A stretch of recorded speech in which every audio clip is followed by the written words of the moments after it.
伊芙突然闯了进来，嘴里还喊着要尽到自己的本分。看他这副拼命的样子，谁都会觉得他要去做什么大事。可谁能想到，他口中的所谓尽本分，竟然是躲在舒服的大床上睡觉，每天吃着最精致的点心，把自己打扮得漂漂亮亮，这就是他全部的工作。这种混日子的方式，简直让人看傻了眼。眼前的华丽与赞美，对拉迪斯来说，简直就像一场不真实的梦。毕竟在过去很长一段时间里，他的人生只有冰冷的盔甲和永无止境的战斗。身为家族的长女，很多时候根本没得选，只能背负起最沉重的命运。就在这时，远处传来了马蹄声。拉迪斯在这个时候赶到，显然是有重要的事情发生。谁也没想到，拉迪斯竟然会坠马，现场瞬间乱成了一团，周围的人都在尖叫，说戴维已经没气了。这下事情彻底闹大了。就在大家手忙脚乱的时候，画面却突然转到了一个温馨又诡异的餐桌上。玛格丽特正笑着劝她的宝贝儿子多吃点蔬菜，仿佛刚才的惨剧根本没发生过。这种强烈的反差，让整件事变得更加扑朔迷离。餐桌上的气氛本来就够乱了，庆熙还在那阴阳怪气的调侃，气得戴维直接拍了桌子。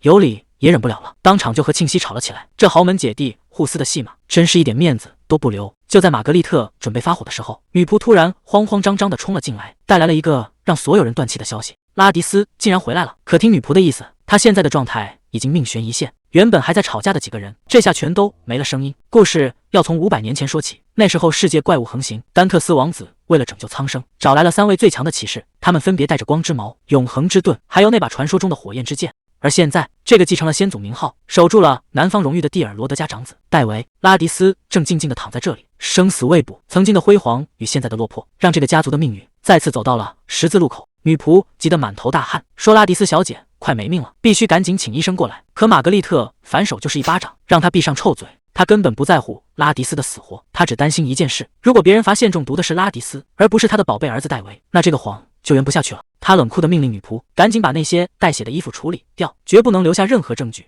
最后他走到床边，看着半死不活的拉迪斯，语气冰冷得让人发指，问他到底醒了没有。尤里一边吃着饭，一边感叹拉迪斯真是命苦，为了这个家和他那个弟弟，牺牲了整整一辈子。戴维听了这话还不服气，结果尤里直接把窗户纸捅破了。原来这6年里，拉迪斯一直顶着戴维的名号在外面拼命，所有的战功和带回来的魔石全成了戴维炫耀的资本，而他自己不过是个躲在姐姐身后的懦夫。戴维这下彻底被激怒了，可尤里根本没打算收手，反而笑得更灿烂了。他说戴维要是连懦夫都不认，那简直就是一条毒蛇。毕竟他现在拥有的一切全都是踩着拉迪斯的血汗换来的，这顿饭戴维怕是再也吃不下去了。戴维还在那死鸭子嘴硬，说那些事都是拉迪斯自愿做的，凭什么把他说成是毒蛇？尤里听完笑得更讽刺了，说对，是你那个好母亲逼他做的，你只需要坐享其成，就能过上饭来张口的好日子。他甚至预言，等真相大白的那一天，全天下的女人都会离你而去。这下戴维彻底疯了，他猛地冲上去揪住尤里的头发，让他闭上那张臭嘴。他一边用力一边咆哮，说尤里也没资格装清高，要不是拉迪斯在前面挡着，他根本没机会嫁进豪门。戴维甚至开始揭他的伤疤，问他天天往娘家跑，是不是因为她老公在外面乱搞？这2个人算是彻底撕破脸了。尤里被揪着头发还不忘补刀，说戴维简直跟那个老太婆一模一样，连处理烂摊子的手段都如出一辙。戴维彻底被戳到了脊梁骨，发了疯似的让他闭嘴。画面转到了惨烈的战场，拉迪斯满脸是血倒在地上，他终于意识到自己根本不该参加这次远征，这从头到尾就是一个圈套，是专门为他准备的死局。当时的讨伐队竟然直接闯进了魔物森林的最深处，那个被称为禁区的死亡之地，到底是谁非要置拉迪斯于死地不可？在那片被称为禁区的森林里，无数战友丢掉了性命，高阶魔物吐出的毒气成了压死骆驼的最后一根稻草。拉迪斯这辈子都在跟毒素打交道，但这一次他知道自己彻底没救了。他躺在沙发上自嘲，觉得自己像个傻瓜一样钻进了圈套。可转念一想，他这辈子哪一步不是走在陷阱里？就在这时，玛格丽特端着汤走了过来，嘴上说着让他好好休息，眼神里却看不出半点心疼。拉迪斯很清楚，这次他真的撑不下去了。他用尽最后的力气，掏出了那块从远征中带回来的魔石。原本昏暗的房间瞬间被这块巨大的魔石照亮，玛格丽特整个人都看呆了。他捧着魔石，嘴里念叨着这简直是无价之宝。刚才那点虚伪的关心，早就被贪婪给冲得干干净净。拉迪斯用命换来的东西，终究还是成了别人的战利品。玛格丽特拿着魔石笑开了花，嘴里不停夸奖拉迪斯做得好。可拉迪斯现在关心的只有一件事，那就是怎么活下去。他强撑着最后一口气，告诉母亲，在格雷斯城有个被放逐的黑市祭司，只要给够了钱，那人就能帮他清除体内的毒素。拉迪斯苦苦哀求，让母亲一定要偷偷把人找来。他天真的以为，只要能完成进化，自己就还有救。可一转眼，好几天时间就这么过去了。拉迪斯躺在床上，越来越虚弱，却始终没见到那个祭司的身影。他忍不住开口询问，结果玛格丽特只是轻飘飘地回了一句，说信已经送到了，人马上就来。看着母亲那副淡定的样子，这哪里是在救命，分明是在等他断气。一天2天，时间就这么一秒一秒地耗过去。拉迪斯躺在床上，还在虚弱地询问祭司的下落。玛格丽特端着盘子，语气里满是不耐烦，说已经派人去请了，可实际上呢？3天、4天，拉迪斯身上的毒素已经蔓延到了脖子。他终于反应过来，格雷斯城根本就没有什么祭司，那不过是母亲随口编出来的谎言。祭司永远不会来了。拉迪斯看着床边那个冷漠的女人，声音颤抖着问：为什么要这样对我？我到底做错了什么？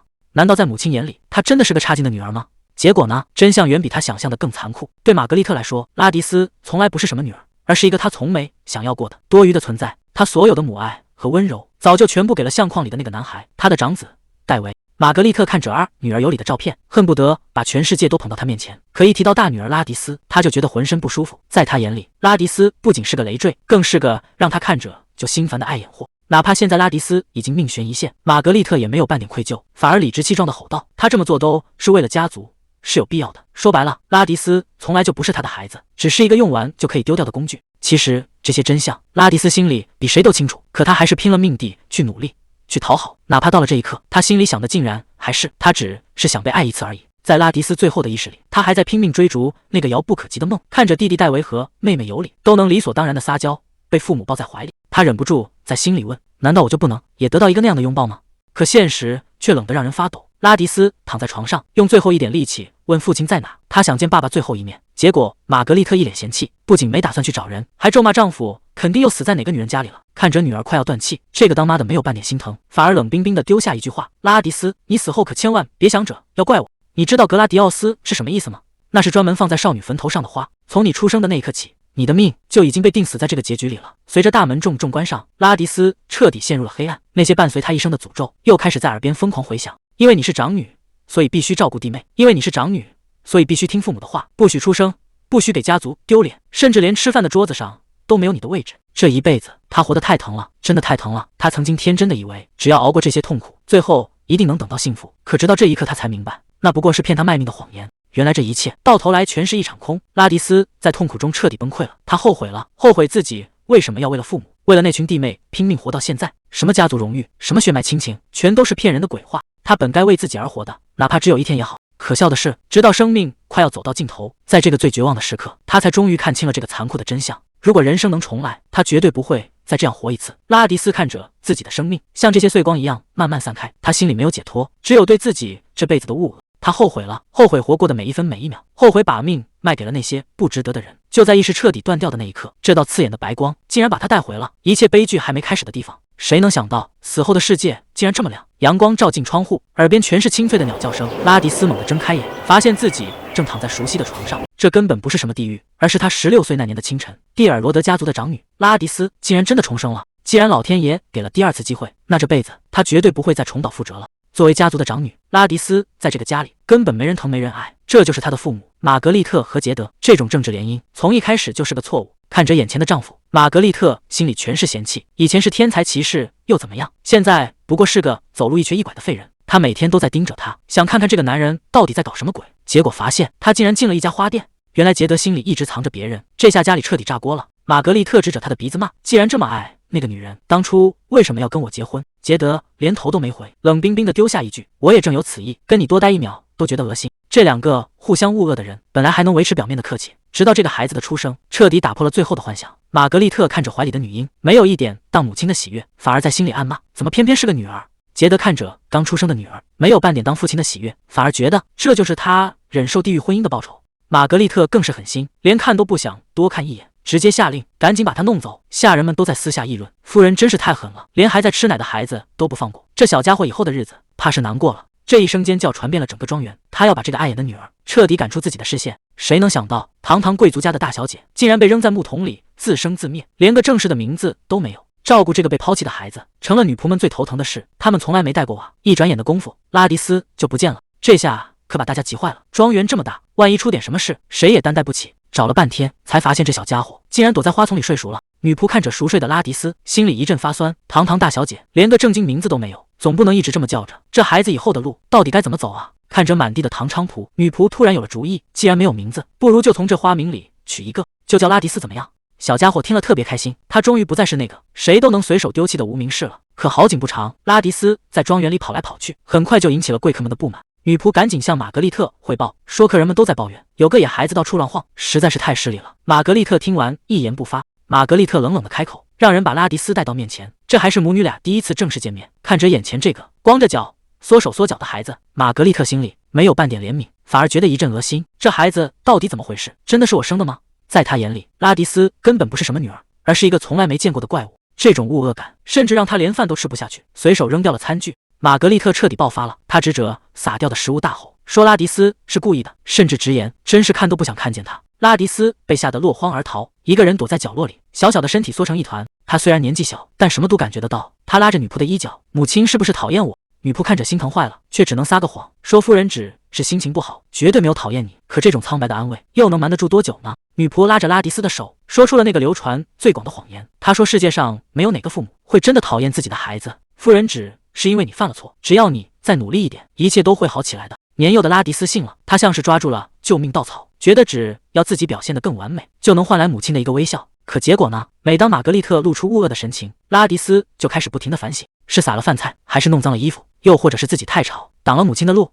这种卑微到骨子里的讨好，看得人心里发酸。他还没意识到，有些人的心是永远捂不热的。就在这时，一个消息像炸雷一样传遍了整个家族，蒂尔罗德家的长子终于出生了。整个府邸瞬间乱成一团，仆人们兴奋地奔走相告，嚷嚷着要举办最盛大的庆典，庆祝这位继承人的降临。拉迪斯独自站在草地上，手里还攥着那根枯树枝。远处的欢呼声越大，就显得他这里越冷清。听着屋里传来的婴儿啼哭，他彻底愣住了。这哭声对家族来说是希望，但对他来说却是被彻底抛弃的信号。在这个重男轻女的家里，随着这个弟弟的出现，拉迪斯最后的立足之地也消失了。房间里满是鲜花和笑声，杰德守在床边，温柔地安慰着刚生产的妻子。他说这个孩子简直是上天的恩赐，实在是太可爱了。拉迪斯就躲在门缝后面，静静地看着这一切。他心里还在想，父亲和母亲看起来真的好幸福。可就在这时，玛格丽特察觉到了门外的视线，她转过头，原本看向儿子时那温柔的眼神，在对上拉迪斯的一瞬间，彻底冷了下去。她终于明白，这份幸福是属于那个婴儿的，而他只是一个多余的闯入者。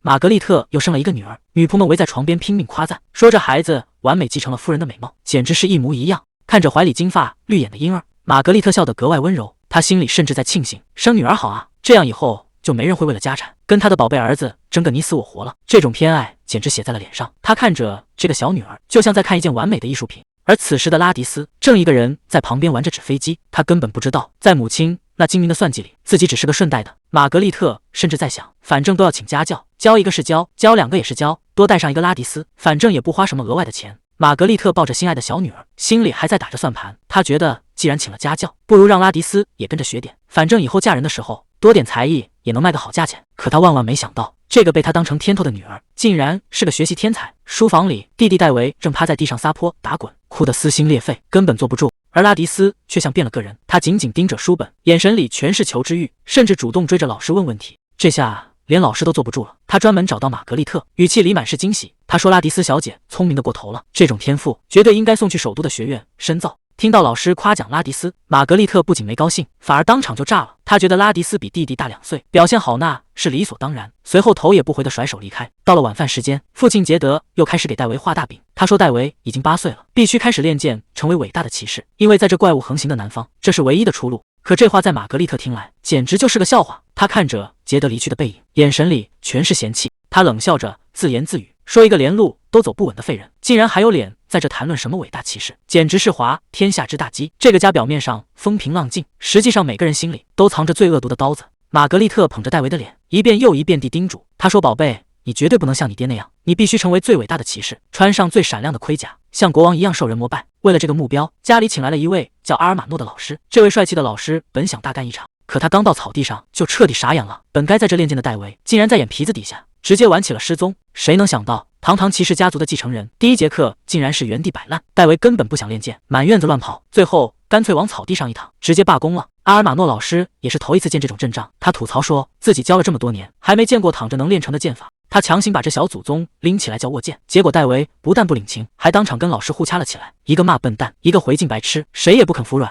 看着眼前这个油盐不进的孩子，阿尔马诺无奈地扶住额头。他现在终于明白，这高薪工资果然不是那么好拿的。就在阿尔马诺头疼的时候，不远处的树影下，一个身影吸引了他的注意。那是独自一人的拉迪斯，他手里只拿着一根不起眼的树枝，动作却快得让人看不清，每一招每一式都透着一股不属于这个年纪的凌厉。阿尔马诺彻底看呆了，在这个家里竟然还藏着这样一个天才，这个孩子到底是什么来头？阿尔马诺忍不住感叹，这孩子居然这么厉害。眼看拉迪斯要走，他赶紧追上去，发出邀请，要不要一起练习？他越想越兴奋，觉得有拉迪斯在，还能顺便刺激一下戴维，这主意简直绝了。拉迪斯整个人都愣住了，他刚才是在夸我吗？拉迪斯还在心里偷着乐，他居然真的夸我了。可谁能想到，这个看似普通的孩子，竟然就是传说中初代皇帝最强的骑士。消失了500年的火焰之剑，竟然在这一刻重新回到了世间。这股力量的出现，注定要让整个世界彻底翻天覆地。阿尔马诺心里很清楚，这孩子简直是个天才。可就在当天晚上，家里的仆人却突然拦住他，神秘的警告说，千万不要夸奖拉迪斯，要是敢乱说话，连推荐信都拿不到就会被赶出去。看来拉迪斯在这个家的处境比想象中还要糟糕。阿尔马诺表面上道了歉，心里却已经有了主意，眼睁睁看着这种天赋被埋没，那才是真正的罪过。阿尔马诺站在拉迪斯身后，低声告诉他剑术的真谛，你的面前是敌人，你的身后是必须守护的一切，而你手中的剑就是这一切的中心，你要用它去守护所有重要的东西。拉迪斯稳稳地踏出一步，这一刻他手中的木剑仿佛有了重量，这种眼神绝对不是一个普通孩子该有的，真正的觉醒就要开始了。阿尔马诺突然停下动作，一脸严肃地叮嘱拉迪斯，在守护一切之前，最该被守护的其实是你自己，你必须先保护好你自己。拉迪斯这句话让拉迪斯彻底懵了，保护自己这种事到底要怎么做？而且他心里更不平衡了，为什么老师从来不跟戴维说这些，偏偏只对自己提这种要求？难道在老师眼里，自己和戴维真的不一样吗？训练终于告一段落，阿尔马诺和拉迪斯相视一笑，刚才那种紧张的气氛一下子消失得无影无踪。看来这次的教导，拉迪斯已经全部记在心里了。可就在不远处的树荫下，戴维正悠闲地躺在草地上，看着这边发生的一切。在他眼里，拉迪斯这种拼命努力的样子，简直就是一场精彩的好戏。玛格丽特突然提议要把10岁的戴维送去帝国学院，那里可是精英骑士团的摇篮。他有些拿不定主意，问阿尔马诺是不是太早了点。阿尔马诺沉默了片刻，该来的还是来了。他低声回答说，这件事恐怕会非常困难。玛格丽特显然误会了意思，以为是戴维年纪太小够不着门槛，还在纠结要不要再等2年。但他根本不知道，阿尔马诺口中的困难指的完全是另一回事。阿尔马诺终于摊牌了，他直截了当地告诉玛格丽特，别再等了，戴维根本就不是练剑的料，无论再过多少年都一样。这句话像重锤一样砸在了玛格丽特心上，因为他心里很清楚，真正被称为天才的其实是那个一直被冷落的拉迪斯。拉迪斯的才华根本不是普通孩子能比的，他才是那个该去帝国学院续写家族传奇的人。玛格丽特再也压抑不住怒火，猛地站起身，冲着门口大喊拉迪斯的名字。这下麻烦大了，积压已久的矛盾要在这一刻彻底爆发了。谁也没想到，玛格丽特竟然直接动了手，这一记耳光重重地甩在拉迪斯脸上。他指着拉迪斯的鼻子，破口大骂，说他是勾引老师的狐狸精，不仅毁了戴维的前途，还把整个家族都给害了。阿尔马诺实在看不下去，冲上来想要拦住发疯的玛格丽特，结果玛格丽特反手又是一巴掌，狠狠抽在了阿尔马诺脸上。他歇斯底里地咆哮着，当场宣布开除阿尔马诺，骂他是个误人子弟的垃圾，彻底毁了他的宝贝儿子。这下全乱套了，玛格丽特这一巴掌算是把最后一点体面也打没了。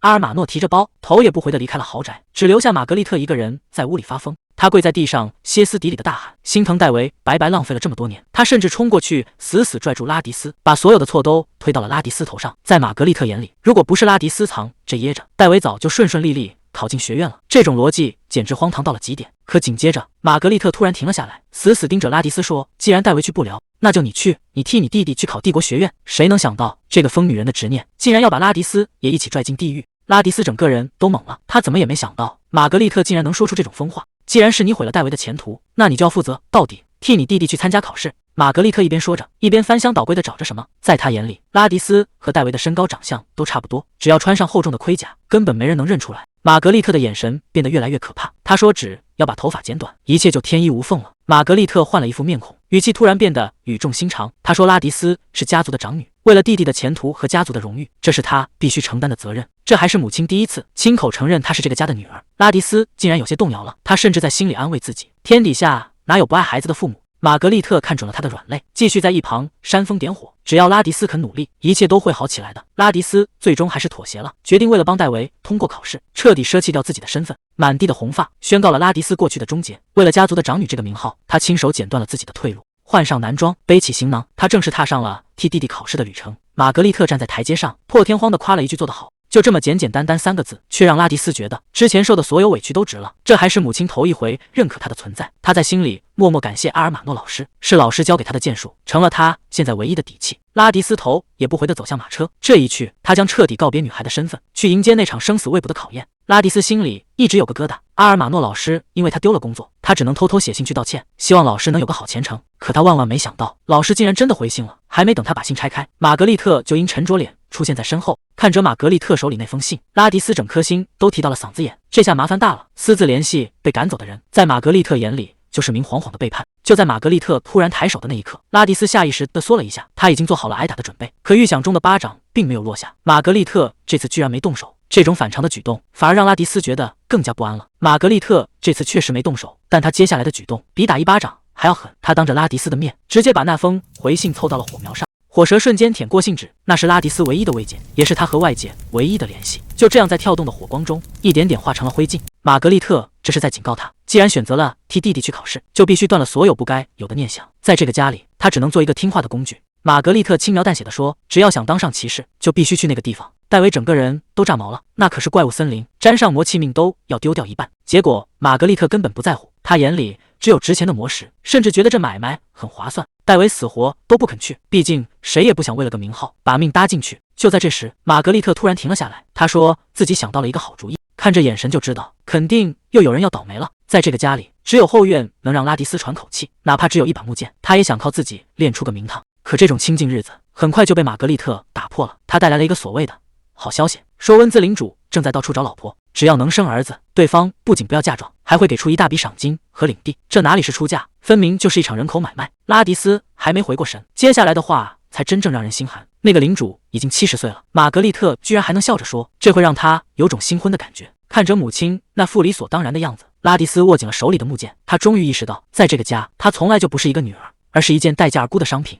玛格丽特终于露出了真面目，她冷冰冰地盯着拉迪斯，说出了那个所谓的好主意，让他替代维去怪物森林拼命。只要拉迪斯能活着回来，就准许他继续留在这个家。这根本不是什么恩赐，而是要他拿命换一个住的地方。拉迪斯没有退路，他只能穿上沉重的盔甲，在没完没了的训练中死磕。因为他很清楚，在那片吃人的森林里，只要稍微分心，就再也没有回来的机会了。在怪物面前，任何一丝大意都会丢了性命。罗伯特队长大声呵斥着，要求每一件都必须直击要害。他就是帝国讨伐队的队长，也是那个把拉迪斯从死人堆里练出来的教官。看着眼前这个少年，罗伯特露出了满意的神色。他夸奖戴维进步神速，以后绝对能成为一名出色的骑士。拉迪斯隔着厚重的头盔，低声应了一句：“没人罚线面具下的真相。”这出戏演的实在太成功了，连玛格丽特都觉得这是一个天大的好消息。玛格丽特笑得合不拢嘴，逢人就炫耀，说他的宝贝儿子终于要当上骑士了。可谁能想到，这份荣耀背后的血汗全是拉迪斯的。接下来的日子，拉迪斯只能在战场上不停地远征，他赚回来的那些金币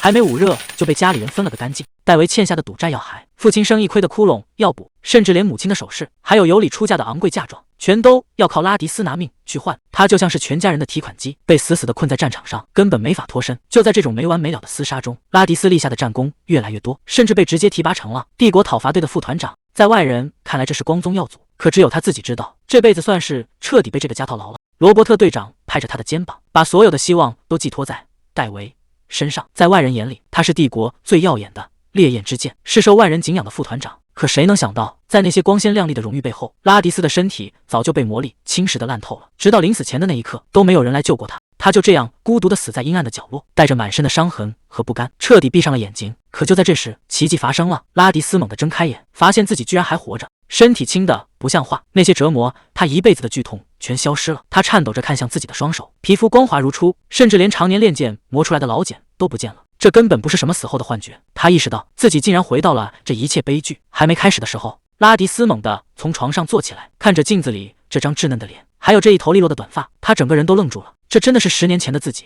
他环顾四周，这个狭窄又熟悉的阁楼，分明就是他小时候住过的地方。这到底是一场梦，还是死前看到的走马灯？拉迪斯走到窗边往外看去，楼下的仆人们正忙着搬运鲜花，看着这熟悉的祭典，准备工作。一个念头猛地窜上心头，难道说改变命运的那一天就是今天？玛格丽特在大厅里拍着手，扯着嗓子指挥所有人。他说今天的一切都必须完美，绝对不能出半点差错。这阵仗也太大了吧！原来是帝国学院的招生官马上要登门了。为了这一天，玛格丽特显然已经筹备了很久。仆人们被使唤得团团转，连桌上的蛋糕都准备了好几层。小尤里看着眼前的景象，整个人都看呆了。玛格丽特一把搂住尤里，笑得那叫一个灿烂，直夸她是自己最漂亮的宝贝女儿。看这架势，她已经把所有的赌注都压在了今天。玛格丽特拉着尤里的手，一脸期待地打听戴维的消息。听说儿子在书房，她笑得合不拢嘴，直夸这孩子真是个懂事的好榜样。可尤里下一句话，直接让她当场破防。原来戴维根本没在看书，而是因为觉得太无聊，正躲在草地上睡大觉呢。这下尴尬了，在这种关键时刻掉链子。玛格丽特气得不行，赶紧催着尤里去把哥哥叫醒。尤里一边跑一边随口问了一句：“那拉迪斯姐姐在哪呢？全家人不是都要到齐吗？”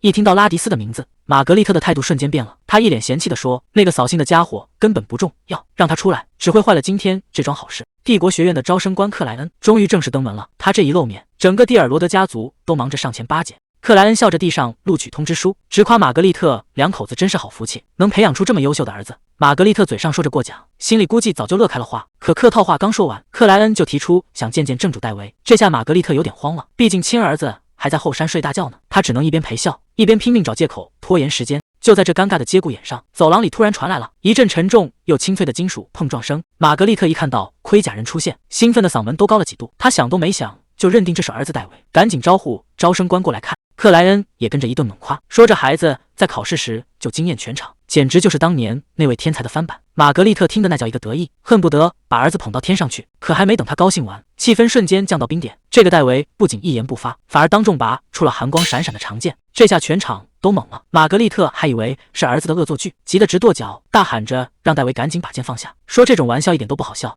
可无论他怎么命令，对方都没有停下的意思。周围的仆人们吓得直往后退，小声议论这到底是怎么回事。玛格丽特哪里知道，头盔下那双冰冷的红眼睛根本就不是他那个宝贝儿子。谁能想到，在这华丽的场面上，拉迪斯竟然直接动手了。这一剑下去，撕碎的不只是礼服，更是玛格丽特最后的体面。尖叫声瞬间响彻全场，这下事情彻底闹大了。面对这突如其来的变故，所有人都傻眼了。杰德气急败坏地大喊：“戴维，你到底干了什么？”没人能想到，这个平日里温顺的少年，竟然敢在众目睽睽之下毁掉那份至关重要的入学证明。克莱恩顶着压力，把那份关键的证明交了出来，白纸黑字写得清清楚楚，上面竟然真的是戴维的名字。拉迪斯死盯着这份证据，局面已经彻底失控。玛格丽特绝望地尖叫起来，她心里明白，这下全完了。蒂尔罗德家族的遮羞布被当众撕得粉碎。就在所有人都以为盔甲下的人是戴维时，拉迪斯亲手撕碎了最后的谎言。他当众摘下头盔，露出了那头标志性的红发，语气平静却掷地有声：“我根本不是戴维，我的名字是拉迪斯。”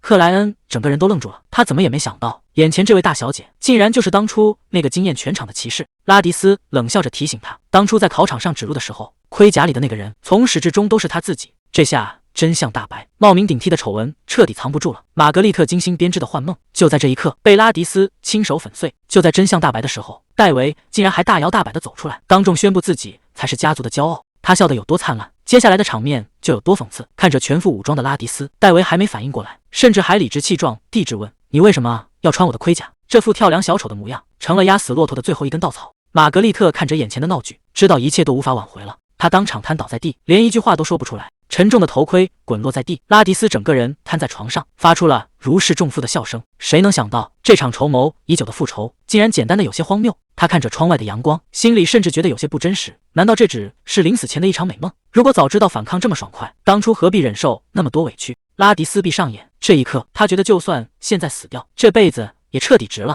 玛格丽特彻底疯了，她像头野兽一样冲进房间，对着拉迪斯就是一顿劈头盖脸的咆哮。在他眼里，拉迪斯毁掉了戴维所有的机会，更让整个家族背上了欺诈的污名。他把所有的愤怒都发泄在拉迪斯身上。紧接着，玛格丽特竟然直接动了手，一边疯狂殴打，一边咒骂，恨不得让拉迪斯立刻去死。原本还沉浸在梦境里的拉迪斯，被这突如其来的剧痛彻底拽回了现实。这种钻心的疼，绝对不是什么死前的幻觉。拉迪斯终于意识到，这一切竟然全都是真的。他终于意识到，这不是什么死前的走马灯，而是真实发生的现在。面对玛格丽特劈头盖脸的殴打，拉迪斯没有像以前那样躲闪，而是猛地出手，死死扣住了玛格丽特的手腕。玛格丽特显然没料到这个废物敢反抗，还在那歇斯底里的叫嚣，让他立刻放手。拉迪斯露出了一个凄凉的笑，他为了满足玛格丽特那些无理的要求，拼了命地训练、战斗，甚至差点把命丢在战场上。这一切的忍耐，不是为了什么狗屁家族荣誉，仅仅是因为他曾经真的把这个女人当成母亲。可现在，拉迪斯心里的那点期待，已经彻底烧成了灰烬。拉迪斯猛地甩开那只手，居高临下的看着瘫在地上的玛格丽特。这一刻，他正式宣布自己再也不会忍气吞声了。玛格丽特气得浑身发抖，像个疯子一样尖叫着要杀了他。最后被闻声赶来的仆人们强行拖回了房间。看着这混乱的场面，拉迪斯在心里默默祈祷：如果这真的是场梦，请千万不要让他醒过来。没想到老天爷这次真的开眼了，不仅回应了他的祈祷，还给了他一个巨大的惊喜。转眼3天过去了，拉迪斯依然坐在这里吃着早餐，实实在在的痛感和流逝的时间都在提醒他一件事，这不是什么临终前的幻觉，他是真的带着满腔的怒火重生了。就在拉迪斯确认重生的瞬间，第二个证据出现了，女仆伊莱恩正站在他面前，一边收盘子一边阴阳怪气的训斥他，这简直就是活见鬼。因为在拉迪斯的记忆里，这个伊莱恩早就被玛格丽特残忍杀害了，可现在他不仅活得好好的，还像以前一样没大没小。伊莱恩在那喋喋不休，嘲讽拉迪斯是个只会给人添麻烦的废物，甚至觉得拉迪斯还得靠人喂饭。看着这个跳梁小丑，拉迪斯没有生气，反而露出一个让人脊背发凉的微笑。他轻声问了一句：伊莱恩，我是不是以前对你太温柔了？既然老天爷给了第2次机会，那这辈子的账就从这个不知死活的女仆开始算起。狠话谁都会说，但拉迪斯这次是直接开整。他端起那碗热汤，面无表情的全扣在了伊莱恩头上。刚才还阴阳怪气的女仆，这下彻底傻眼了，一边尖叫一边质问拉迪斯是不是疯了。看着伊莱恩狼狈的样子，拉迪斯心里没有一丝波澜，这辈子他再也不会当任何人的受气包了。既然大家都觉得我疯了，那我就疯个彻底。拉迪斯冷笑着说，我母亲现在下不了床，我父亲正忙着给我收拾烂摊子，所以如果我现在对你做点什么，恐怕没人能来救你吧。这下麻烦了，在这个家里已经没人能拦得住他了。自从我代替戴维去猎杀魔物，我就知道翻身的时候终于到了。这是我这辈子第一次有资格向这个家提要求，而我第一个要收拾的人就是这个一直欺负我的女仆伊莱恩。既然敢动手，就要做好滚蛋的准备。看着他离开的背影，这场迟到的清算才刚刚开始。只有死人才能守住秘密，既然伊莱恩知道了不该知道的事，那他的下场从一开始就注定了。以前的拉迪斯只是个给点吃的就打发的孩子，谁都能上来踩一脚，但现在的他已经完全变了个人。拉迪斯指着地上的残羹剩饭说，把这些垃圾给我拿走，换点像样的真东西过来。这只是个开始，那些曾经糊弄他的人一个都跑不掉。看着桌上热气腾腾的浓汤，拉迪斯终于松了口气，这才是人吃的食物。他头也不回地吩咐，你现在可以走了。等房门关上，屋里只剩下他一个人。这汤的温度还有面包的味道全都是真实的，这种久违的踏实感让他意识到自己真的已经拿回了掌控权。但这仅仅是第一步，好戏还在后头。26岁那年，我死于魔力中毒，本以为一切都结束了，结果一睁眼，我竟然回到了16岁的身体里。为什么要让我回来？难道是老天爷开眼，要给我一个复仇的机会吗？看着这些曾经践踏我的人，我心里一点波澜都没有，因为我根本不稀罕这种机会。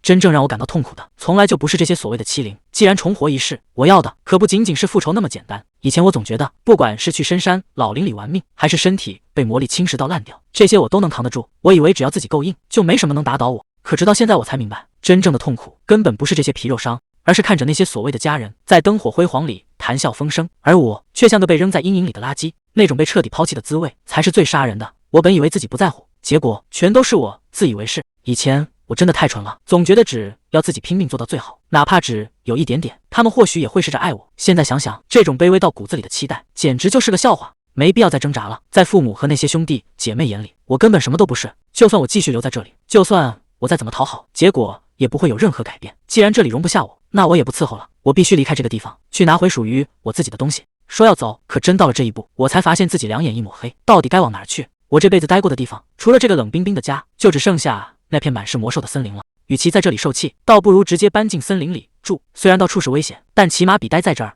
要清静得多。我记得森林边缘有些定居者，只要我展现出足够的实力，他们肯定愿意收留我，靠本事吃饭，总好过在这里当个透明人。只有在那里，我才能算是个自由的人。就在我盘算计划的时候，突然我想到了一个更重要的问题。我想起来了，几年后有个定居者靠着樱桃农场发了大财，那时候到处都在闹虫灾，唯独他那块地因为位置偏僻，反而躲过了一劫。结果那年的樱桃价格贵得离谱，简直跟黄金没区别。如果这一世我能提前投资那里，那以后还愁没钱花吗？可问题是，我现在兜里比脸还干净，别说买农场了，我连一筐樱桃都买不起。我今年才16岁，手里1分钱都没有，这生意还怎么做？为什么要让我重生2次，却每次都活得这么憋屈？这种日子，我真是一天也过不下去了。这一定是谎言，拉迪斯那个疯子肯定已经彻底没救了。玛格丽特被气得半死，瘫在沙发上，连话都说不出来。可旁边的妹妹倒好，心里想的全是自己的小算盘。她笑着对母亲说：“妈妈，我想要这件黄色的裙子，穿去参加王子的生日宴会，肯定美翻了。”这句话一出，玛格丽特直接气得坐了起来。裙子？你居然还有心思管什么裙子？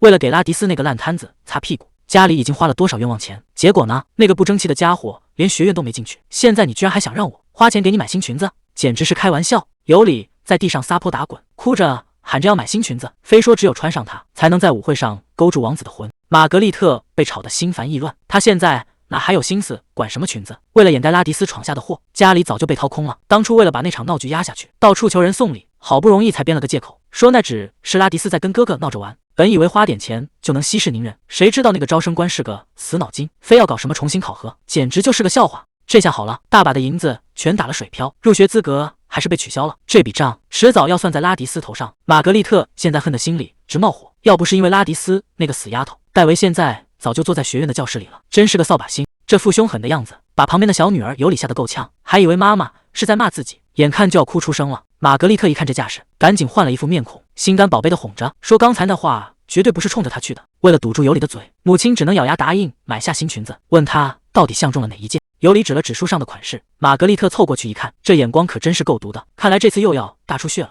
玛格丽特一边翻着画册，一边轻声哄着尤里，让他赶紧把眼泪收一收。可看着看着，他的动作突然停住了。画册里的某个东西让他想起了一个绝妙的主意。没错，就是这个。受了这么多窝囊气，怎么可能就这么算了？拉迪斯那个死丫头带给这个家的耻辱，必须让他加倍还回来。拉迪斯坐在阳台上，看着久违的阳光，这种全身轻松的感觉，他已经太久没有体会到了。他轻声感叹，原来身体不疼了，竟然能这么舒服。这种平静的日子，对以前的他来说，简直就是奢望。毕竟再上一世，他的身体早就彻底垮了。那些怪物的魔气，对普通人来说跟毒药没区别，只要休息或者去神殿净化，本来是有救的。可结果呢？家里人根本没把他当人看，只因为怕断了弟弟的连胜，就逼着生病的拉迪斯继续上场，甚至为了给妹妹攒嫁妆，连给他请医生的钱都要省。只是一句轻飘飘的再忍忍，就想把他彻底榨干。结果呢？他的身体从内到外全都废了，眼睛看不清，全身关节都在疼，甚至皮肤开始溃烂，每天都在咳血。他终于意识到，如果再不换个活法，等待他的只有死路一条。为了活下去，拉迪斯学会了掌控魔力，他竟然把体内那些致命的魔气全都转化成了自己的力量。上一世他直到24岁才勉强摸到一点门槛，即便那样，也只是让他多苟延残喘了几天。可现在一切都不一样了。要知道，这世上能操纵魔力的人屈指可数，这大概是他上辈子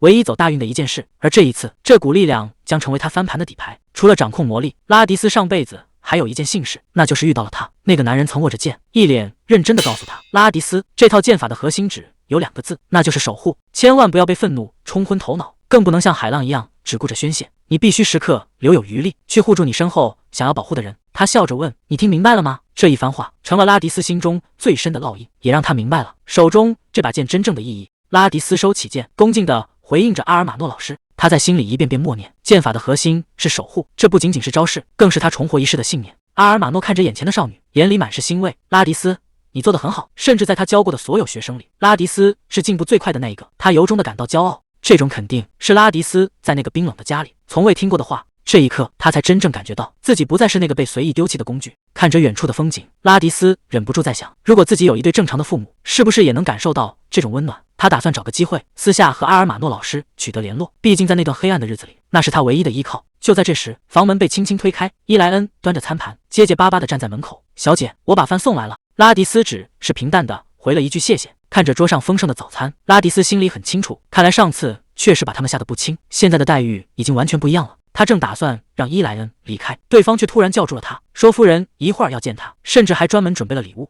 伊莱恩小心翼翼地猜测，夫人这次可能是打算要原谅你了。听到原谅这2个字，拉迪斯只觉得荒谬，他甚至想当面问问那个女人，原谅我，凭什么？拉迪斯想起小时候，仅仅因为说错一句话，就会被那个女人关上整整1个星期，甚至连生日礼物是什么样都不知道。他太了解那个女人了，这种人绝不会无缘无故献殷勤。这顿丰盛的早餐背后肯定没安好心，难道是自己曾经那些绝望的哭喊，终于让那个女人良心发现了？简直是笑话！就在这时，那个女人正摇着扇子自我陶醉。她说，我对自己真是太慈悲了。那个女人一边摇着扇子，一边还在心疼那几块不了钱，觉得给拉迪斯买裙子简直是浪费，只会给家里丢脸。拉迪斯看着镜子里的自己，只觉得一阵心寒，他恨自己居然又一次相信了这家人还存有一点良知。旁边的妹妹更是变本加厉，指着拉迪斯身上那件1折的便宜货，警告他进场之后离远点，别在那儿碍眼。拉迪斯，你到底有没有在听我说话？拉迪斯冷冷地抬起头，直接打断了他的叫嚣，放尊重点，你应该叫我姐姐。听到姐姐这2个字，尤里当场就炸毛了，叫嚣着说拉迪斯根本不配，除非有个姐姐样，否则想都别想。拉迪斯冷笑一声，既然你这么说，那以后我就直呼其名了。玛格丽特。还没等对方反应过来，拉迪斯又转头看向那个女人，语气平静却字字扎心，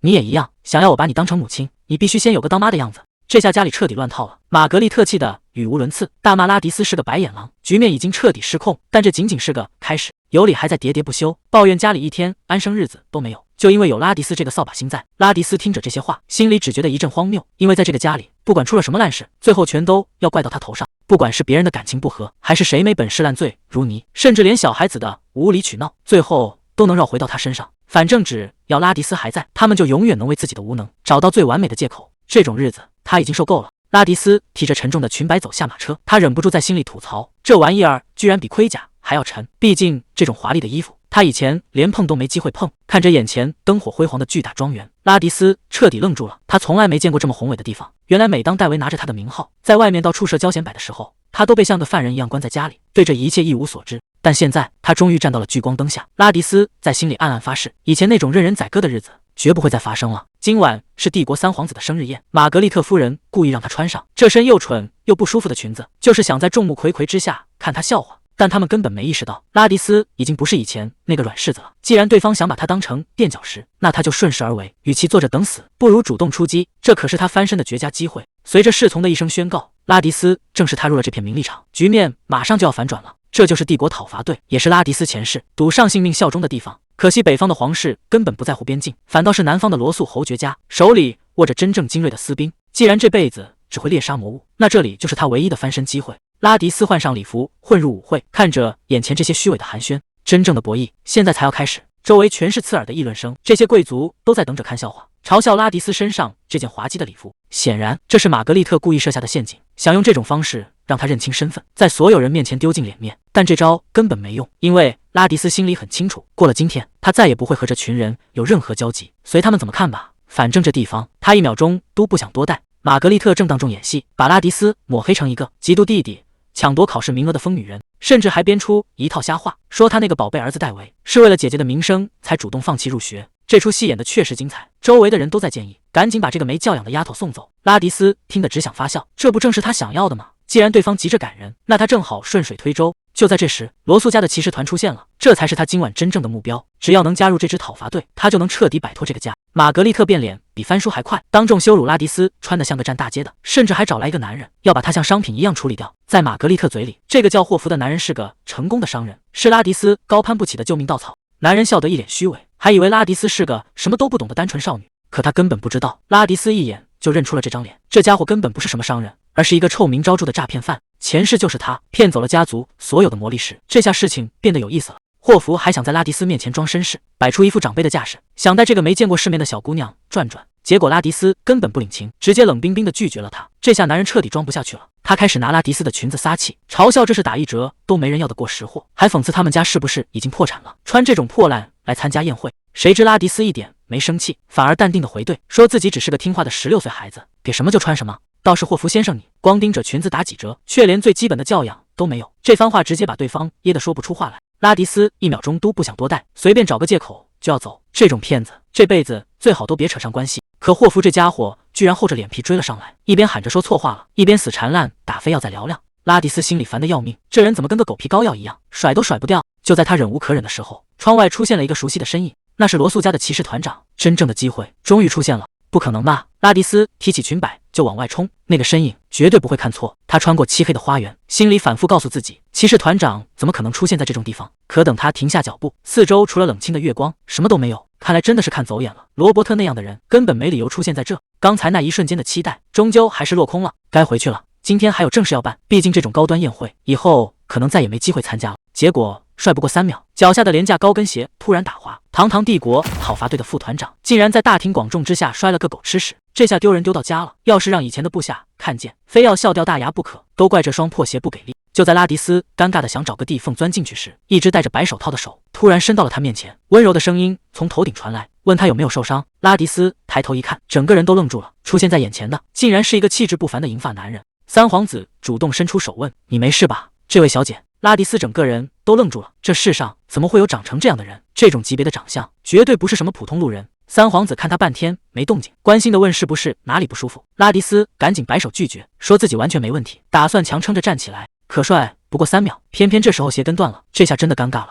就在拉迪斯要摔倒的一瞬间，三皇子稳稳地扶住了他，低声问了一句，你没事吧？拉迪斯尴尬的想找个地缝钻进去，只能一边道谢，一边看着自己那只断掉的鞋跟，不停的道歉。他觉得自己今天真是丢脸丢到家了，不仅没帮上忙，反而成了别人的累赘。三皇子倒是没生气，反而轻声感叹：看来今天对你来说确实是个不太顺心的日子。三皇子温柔地安慰拉迪斯，说只要有勇气，哪怕是糟糕的一天也能有收获。接着他递过来一块手帕，想让他处理一下身上的伤口。拉迪斯吓得赶紧摆手，嘴上说着自己没事，其实心里心疼的要命。这么贵的手帕，要是沾上血迹，那简直就是暴殄天物。看着他这副慌乱的样子，三皇子不仅没生气，反而露出了一个意味深长的微笑。三皇子态度非常坚决，直接把手帕塞进拉迪斯手里，说着没什么大不了的，让他务必收下。看拉迪斯还在犹豫，他又补了一句：要是实在觉得过意不去，下次见面再还给他就行。还没等拉迪斯反应过来，三皇子就优雅地行了个礼，转身消失在走廊尽头。看着他离去的背影，拉迪斯彻底愣住了，这男人到底是什么来头？撩完就走，真是一点机会都不给啊！原来刚才那个男子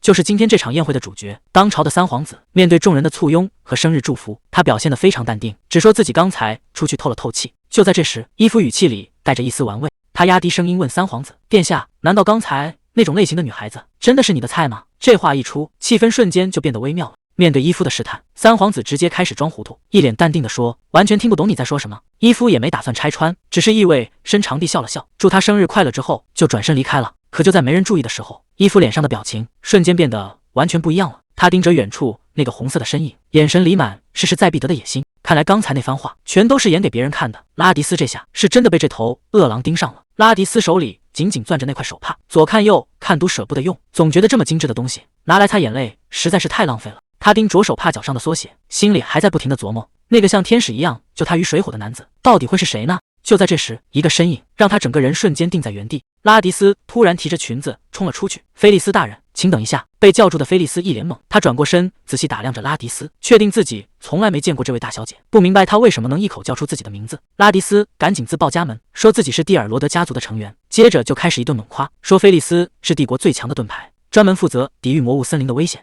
菲利斯被夸得有点不好意思，一边摆手一边谦虚说这都是分内的事。他一脸认真地问：请问你们讨伐队最近还招新兵吗？这话一出，菲利斯整个人都愣住了，一个养尊处优的大小姐居然想去最前线打仗。听到要招新兵，菲利斯整个人都愣住了，他显然没见过这种在舞会上找工作的操作。拉迪斯心里也开始打鼓，觉得自己刚才实在是太冲动了，一点社交辞令都没用，这下肯定要把事情搞砸。果然，菲利斯面露难色，说现在根本不是招人的时候。拉迪斯的心瞬间凉了半截，可没想到局面突然迎来了反转。菲利斯看着他认真的样子，竟然改口了。他说虽然规矩在那摆着，但实在没法拒绝这么有诚意的小姐。菲利斯最后确认了一下，他是蒂尔罗德家的人，并答应晚点会派人过去面谈。拉迪斯这下高兴坏了，连声答应着。他知道自己终于抓住了这根救命稻草。菲利斯最后还是松了口，他说讨伐队反正一直缺人，给他留个位置也不是不行。拉迪斯这下总算把心放回了肚子里，连声向这位大人道谢。他心里的小算盘打得啪嗒响，进了贵族讨伐队，不仅待遇好，还能定期参加进化仪式，这简直是因祸得福。可还没等他高兴2秒钟，身后突然传来一声怒吼：拉迪斯，我可算找到你了！霍福气势汹汹地冲了过来，那架势像是要找人拼命。霍福看菲利斯跟拉迪斯站在一起，还以为是哪来的野小子在搭讪大小姐，说要给这个登徒子一点教训。霍福像疯了一样，当众大喊大叫，非要争论到底是谁先开口说话的。拉迪斯也是一点面子没给，直接冷冰冰地顶了回去。我跟谁聊天，跟你有什么关系？霍福被这突如其来的反抗气的话都说不利索了，他一把拽住拉迪斯的手腕，强行把他往没人的角落里拖，说要换个地方好好谈谈。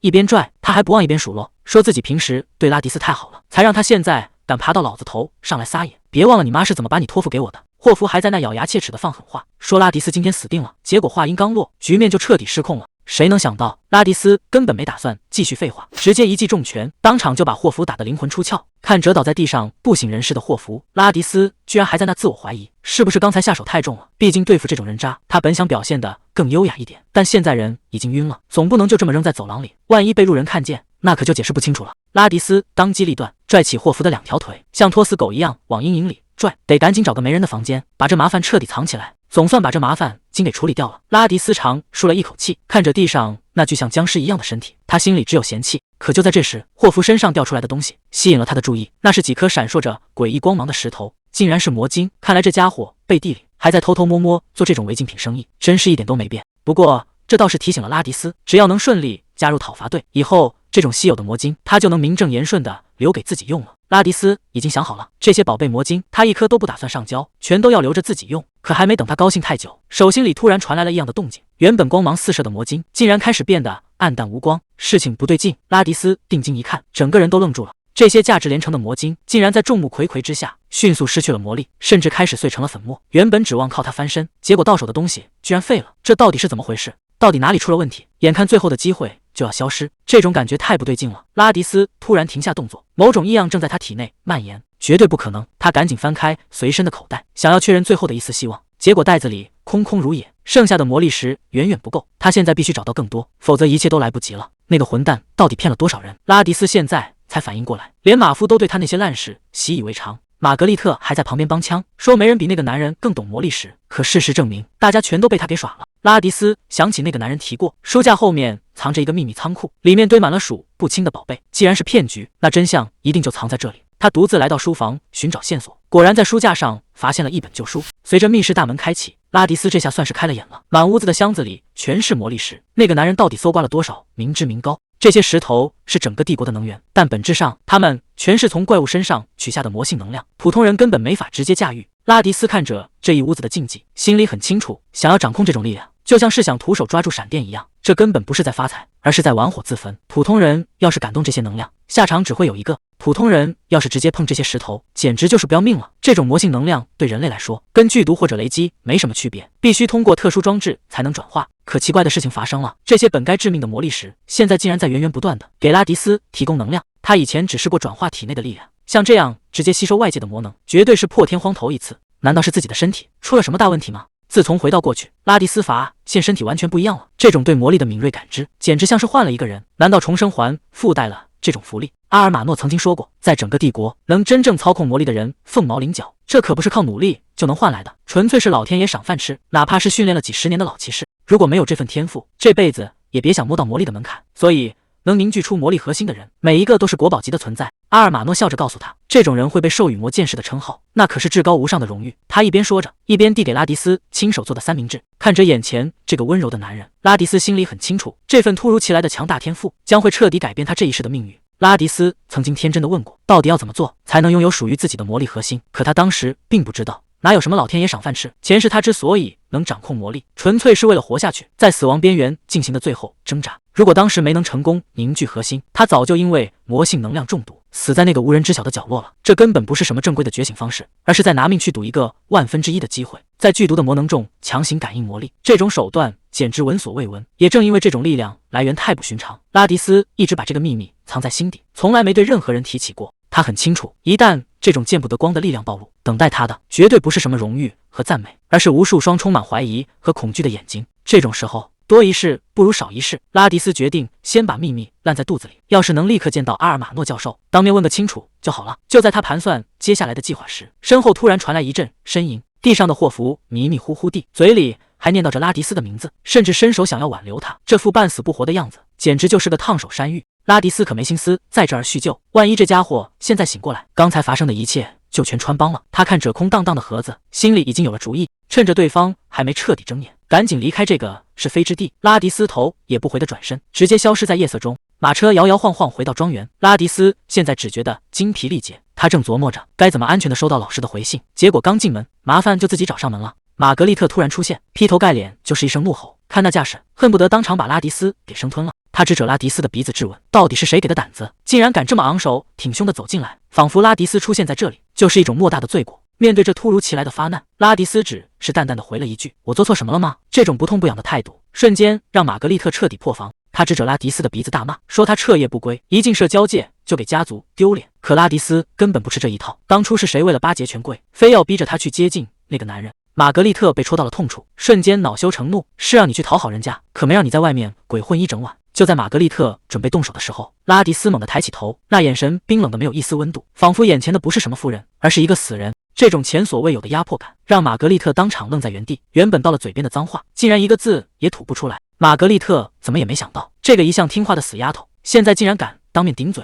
而且态度还这么嚣张。拉迪斯根本不想多废话，只丢下一句什么都没发生，就直接侧身走过，连个正眼都没给对方。看着拉迪斯离去的背影，玛格丽特气得直哆嗦，她只能在背后歇斯底里的放狠话，威胁拉迪斯，要是敢闹出未婚先孕的丑闻，绝对会让他吃不了兜着走。可拉迪斯连头都没回，径直走上台阶，那副冷淡的样子，仿佛这个家已经跟他没关系了。玛格丽特只能对着女仆抱怨，觉得这丫头真是翅膀硬了，竟然敢骑到自己头上作威作福。但这顿发火更像是掩饰内心的不安。玛格丽特这脑回路真是让人叹为观止。她突然意识到，既然克拉迪姆跟拉迪斯过了一夜，这不就是个敲竹杠的大好机会吗？她心里的小算盘打得啪嗒响，打算以此为借口，狠狠勒索一笔赡养费。有了这笔钱，她就能送宝贝儿子戴维去顶尖学院。在她眼里，戴维只是不想努力，只要钱到位，前途肯定一片光明。想到这，玛格丽特忍不住笑出了声，赶紧让人拿来纸笔，迫不及待的要把这封勒索信寄出去。到了第二天，管家急匆匆的跑来报告，说有位绅士登门拜访。玛格丽特心里一阵狂喜，觉得对方肯定是怕坏了名声，这么快就上门送钱来了。可还没等他把发财梦做完，管家的一句话就让他彻底傻了眼。来的人根本就不是克拉迪姆，玛格丽特还在那儿美呢，嘴角都快咧到耳根子去了。他满心以为是克拉迪姆带着支票来求他闭嘴了，可就在他准备迎接财神爷的时候，大门推开，进来的却是一个完全陌生的男人。管家大声宣布，伊夫鲁塞尔侯爵到了。谁能想到，这位传闻中被诅咒的侯爵竟然会亲自登门？下人们都在私下议论，说他是个被怪物夺走灵魂的疯子，浑身上下都透着危险。这家人显然也吓坏了，甚至以为他是来选亲的，赶紧让年幼的小女儿表现得乖一点。侯爵放下茶杯，语气冷得让人脊背发凉。他说这次过来是为了拿走一样东西。就在所有人屏住呼吸的时候，他缓缓说出了那个名字，拉迪斯。拉迪斯现在很发愁，手里的这封回信要是被玛格丽特发现，肯定会被当场烧成灰。他必须得想个法子，换个身份来收信才行。还没等他想明白，门外突然传来了敲门声。这个点既不是饭点，也不是平时有人走动的时候，到底是谁会来找他？拉迪斯推开门，整个人都愣住了。站在门口的竟然是那个传闻中的男人。他居高临下的盯着拉迪斯，语气里带着不容置疑的压迫感。他开口问的第一句话就让局面彻底失控了。他说：“你就是拉迪斯吧？”近距离看这个男人，压迫感简直强得离谱。拉迪斯虽然心里在犯嘀咕，但嘴上可一点没服软，直接反问他到底是谁。这下轮到伊夫不乐意了，他觉得拉迪斯说话太没礼貌。可拉迪斯想都没想就对了回去，说彼此，谁也别说谁，这胆子也是没谁了。伊夫听完不但没生气，反而笑出了声。既然话都说到这份上了，他决定直接摊牌。他一字一句的自我介绍，说自己就是伊夫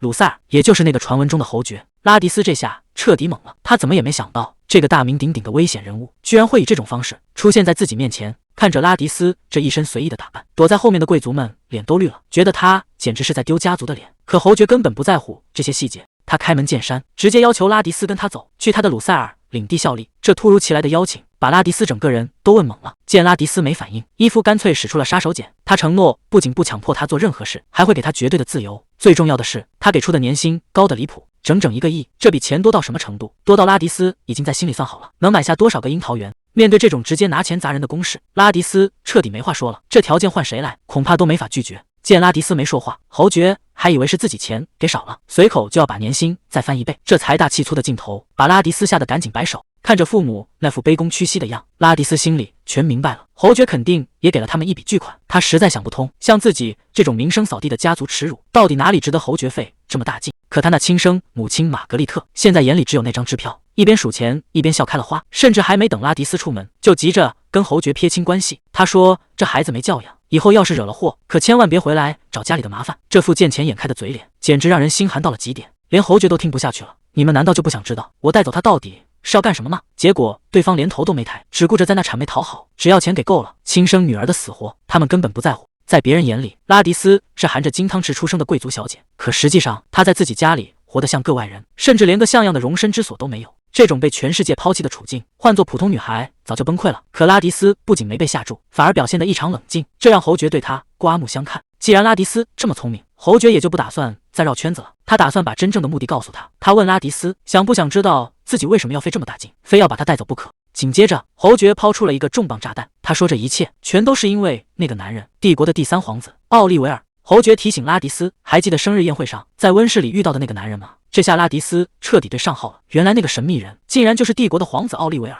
难怪当时那块手帕上绣着名字的缩写。伊夫直截了当地告诉他，那位出了名冷酷的冰山皇子现在已经盯上他了。可拉迪斯根本不信这套说辞，他觉得这事儿太反常了。仅仅因为皇子对自己有点兴趣，侯爵就愿意砸下这种天文数字，把自己从家里赎出来，这买卖怎么看都不合理。听到拉迪斯把事情想得这么简单，伊夫气得差点跳起来。到底知不知道那位3皇子是个多么难搞的人物？在传闻里，那位皇子就像个没感情的石雕，别说对女人没兴趣，甚至有人怀疑他根本不喜欢女人。为了试探他，侯爵甚至动过解开扣子，亲自去勾引对方的念头。这离谱的自爆，听得拉迪斯满脸嫌弃，赶紧让他打住。侯爵尴尬地咳嗽了2声，总结说皇子就是一座攻不破的堡垒，可偏偏是这样一个冷血的人，竟然对拉迪斯产生了兴趣。在侯爵眼里，这简直是天上掉馅饼的好机会，只要能利用好这层关系，拉迪斯就是一笔稳赚不赔的投资。听到投资这2个字，拉迪斯心里一阵发苦，说的再怎么天花乱坠，事实也根本无法改变。无论怎么看，他都只是一个被亲生父母卖掉的筹码而已。伊夫突然伸手抓住了他，既然你觉得这是一场交易，那就反过来利用我吧。这确实是一个难得的机会，与其等着被那群冷血的家人彻底抛弃，不如先下手为强，在他们动手之前，先彻底甩掉那个令人作呕的家。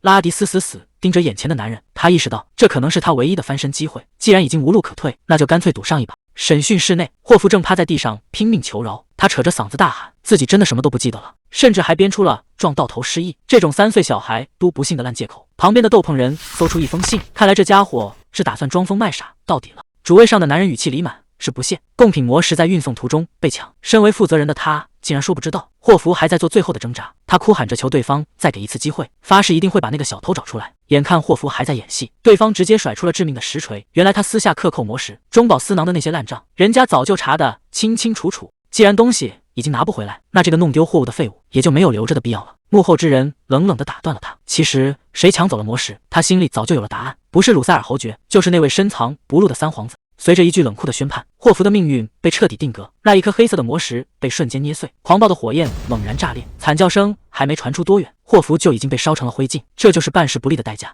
处理完这个麻烦，幕后之人接过随从递来的信件，他的目光停留在那熟悉的家徽上，语气里透着一股让人胆寒的杀意。看来接下来的目标就是那个蒂尔罗德家族了。这事儿越想越不对劲，明明家里又不缺钱，为什么要让拉迪斯去别人家，甚至还要为此收下一笔钱？这跟把女儿卖了有什么区别？伊莱恩怎么也想不通，这种事竟然会发生在贵族家里。拉迪斯心里很清楚，这不过是一场关于权力的豪赌，如果没能博得王子的青睐，他的价值也就到此为止了。伊夫给出的条件很冷酷，只要他乖乖配合，这2年的身份就能保住，但这背后的代价恐怕没人能付得起。伊夫的目的很简单，他要拉迪斯使出浑身解数去搞定那个3皇子。虽然总觉得这男人眼熟，但他却一口咬定2人绝对是第一次见面，毕竟像拉迪斯这种长相，见过一次就不可能忘记。拉迪斯没得选，既然对方管吃管住，还拿侯爵的名声做担保，这笔买卖似乎不亏。他最终还是点了头，决定签下这份卖身契。可他并不知道自己到底招惹了什么人。就在这时，旁边的伊莱恩彻底吓傻了，因为在传闻里，这个鲁塞尔侯爵家简直就是个吃人的魔窟。拉迪斯发现身边的伊莱恩变了，以前总觉得他是麻烦精，现在却开始用那种同情的眼神盯着他这个落难的小姐。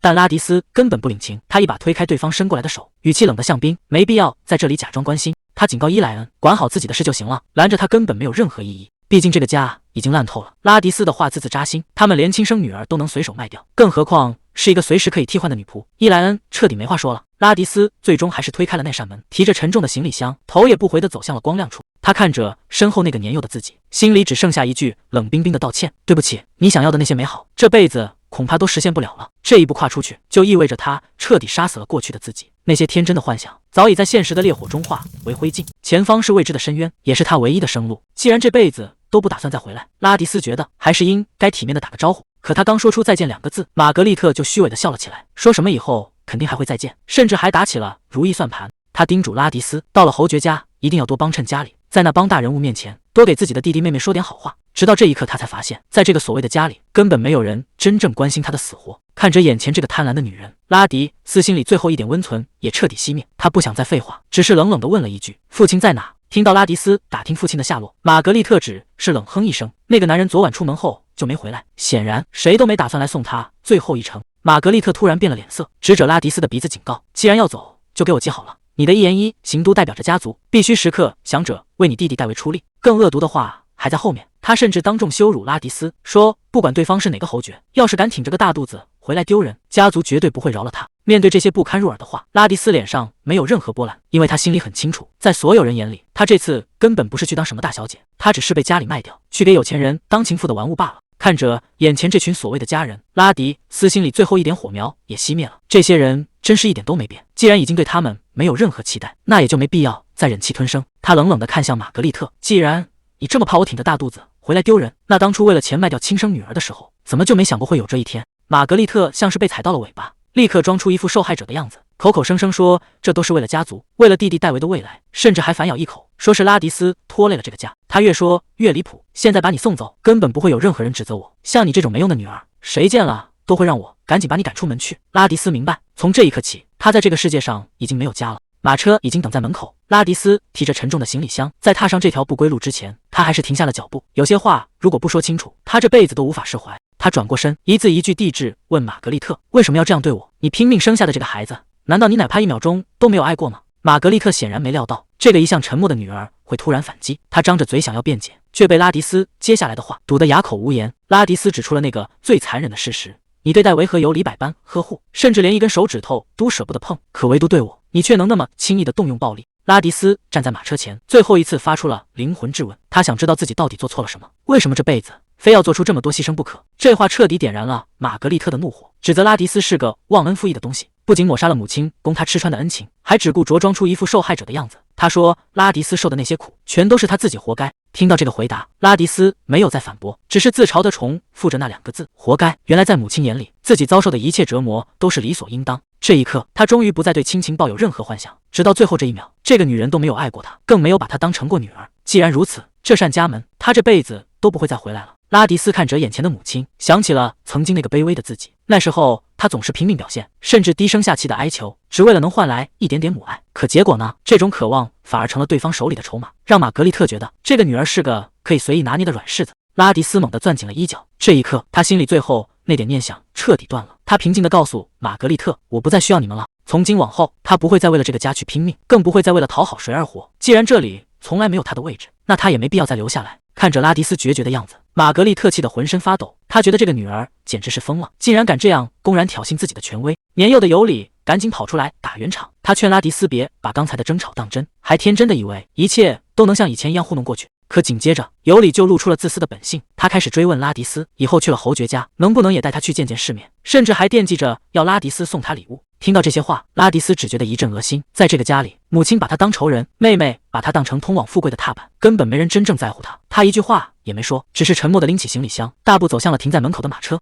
拉迪斯心里没有一丝留恋，这片泥潭他终于彻底跳出来了。马车缓缓驶出庄园，拉迪斯看着那座华丽的牢笼，在心里轻声说了一句：“我终于要走了。”他手里紧紧攥着那封信，他在心里默默问着远方的老师：这一步自己应该是走对了吧？趁着这个难得的机会，他要彻底甩掉过去的阴影，去拿回属于自己的东西。马车渐行渐远，身后的那些恩怨情仇都被抛在了尘土里。拉迪斯知道，这不再是逃避，而是真正的开始。管家艾伦主动迎上来，欢迎拉迪斯小姐，我是这里的总管。拉迪斯礼貌地打个招呼，眼前的局面跟他想的完全不一样，这地方大的离谱，之前见过的那些场面跟这一比简直不值一提。艾伦想帮他拿行李，拉迪斯却有点尴尬，因为他手里的这只小包就是他的全部家当了。拉迪斯婉拒了管家的帮忙，他更习惯自己动手，管家也没坚持，直接带他走向了走廊尽头。推开门的那一刻，拉迪斯彻底愣住了，这哪里是卧室，简直像个小型宫殿。管家淡定地说：“这就是您的房间，请把它当成自己家一样。”拉迪斯赶紧摆手，这绝对是弄错了。他觉得一定是侯爵传错了话，才让管家把他当成了什么贵客。毕竟这么大的房间对他来说实在是太不真实了。管家艾伦再次强调，这房间是侯爵特意交代的，让拉迪斯先休息，晚饭前会有人来接他。艾伦心里很清楚，夫人平时处处刁难拉迪斯，其实背后藏着一个惊人的秘密。他决定私下吩咐下去，让府里的下人都放聪明点，好好招待这位新客人。拉迪斯想找人帮个忙，打听一个叫阿尔马诺的人，顺便把手里的信送出去。可奇怪的事情发生了，那些女仆一看到他，就像见到了什么恐怖的东西，吓得连话都说不利索。他们慌乱地抢过信件，一溜烟全跑了，只留下拉迪斯一个人在原地发懵。这府里的人到底在怕什么？拉迪斯感觉得出来，府里的女仆都在故意躲着他，毕竟家里突然多了一张吃饭的嘴，谁心里都不会痛快。更糟糕的是，那个关于他破坏长子入学的流言，恐怕早就传遍了整个侯爵府。在别人眼里，他就是一个浑身带刺的麻烦精，仅仅因为被皇子看上了，就能住进这么奢华的房间。这种都不配位的特殊待遇，换作是谁都会觉得心里不平衡，甚至会暗暗恨上他。拉迪斯越想越觉得不对劲，这种被所有人孤立的滋味，可真是一点都不好受。仅仅因为皇子的一点兴趣，就享受这种顶级待遇，拉迪斯心里特别不踏实，总觉得这便宜占得有点过头了。他甚至开始怀疑，奥利维尔皇子真的看上他了吗？这种念头从一开始听起来就像是在胡扯。可如果换个角度想，万一真正陷进去的人是他自己，那事情可就完全变味了。拉迪斯盯着镜子里的自己，想起之前那些尴尬的瞬间，他才发现现在的自己看起来更傻了。这种自我怀疑让他在华丽的房间里显得更加格格不入。拉迪斯越想越觉得不对劲，侯爵这决定做得也太草率了，仅仅因为一个微笑，1年就给1亿卢本，还让他住这么豪华的房间，这钱拿的实在太烫手了，总觉得自己像是在欺负老实人。要是真这么心安理得的住下去，那他和那些骗子有什么区别？不行，这合同必须得废了。他又不是没本事养活自己。拉迪斯已经想好了退路，先在这里凑合住上几天，然后直接去投奔罗斯柴尔德家族。凭他的身手，去魔物讨伐队肯定能混出名堂。与其在这里拿这种亏心钱，不如靠自己的本事吃饭。他转身走向门口，眼神变得异常坚定。这地方他是一刻也不想多待了。还没等拉迪斯想好怎么开口，房门就被推开了。伊夫直接叫出了他的全名。伊夫语气平淡地说，他之前跟艾伦打过招呼，会在晚餐前派人来接他。拉迪斯赶紧接话，说自己确实听到了，但现在有一件非常要紧的事，必须马上跟他商量清楚。可话还没说完，走廊里就传来一阵急促的脚步声，一个女人严厉的声音直接打断了他们的对话。伊夫、鲁塞尔、梅丽尔沉着脸走了过来。他说，家里既然来了客人，伊夫就应该先介绍给他认识，而不是像现在这样一点礼貌都没有。伊夫赶紧介绍，这位是他的祖母梅丽尔，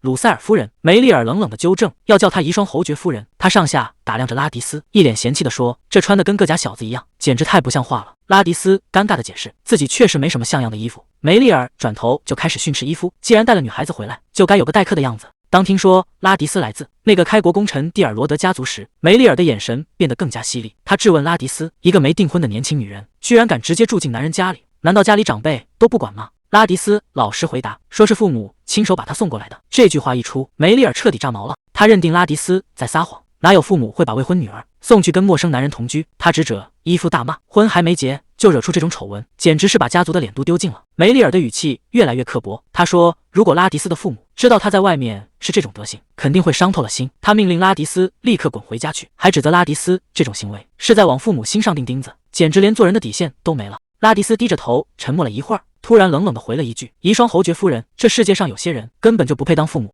梅丽尔显然被这话给问住了，无论父母犯了什么错，作为孩子都应该选择原谅。拉迪斯听完笑了一下，那笑容里满是讽刺，真巧，我以前也跟你想的一样。拉迪斯终于爆发了，他大声控诉着自己曾经也拼了命地想去理解家人，想方设法的想让他们接受自己。他这辈子都在反思，到底自己哪里做的不够好，那种痛苦根本不是外人能想象的。遗孀侯爵夫人，有时候反而是那些当父母的人在往孩子的心上扎钉子。他觉得这事儿挺讽刺的，为什么所有人都在谈论孩子的本分，却从来没有人去要求一个父母该尽到什么样的责任？就在这时，伊夫低声安抚他，别说了，拉迪斯，这位遗孀侯爵夫人不过是在说一些自以为是的场面话，那些对普通人来说理所当然就能拥有的东西，对拉迪斯来说却比登天还难。他低声说了一句对不起，随后猛地转身跑开。梅丽尔在后面焦急地喊着，想让他停下。他一刻也不想多待，直接冲向了等候的马车。拉迪斯根本等不及马车，他直接翻身上马，在众人的惊愕中狂奔而出。他一路上都在质问，难道我就该为了所谓的家族被彻底牺牲掉吗？这就是我作为孩子，甚至作为一个人该尽的本分吗？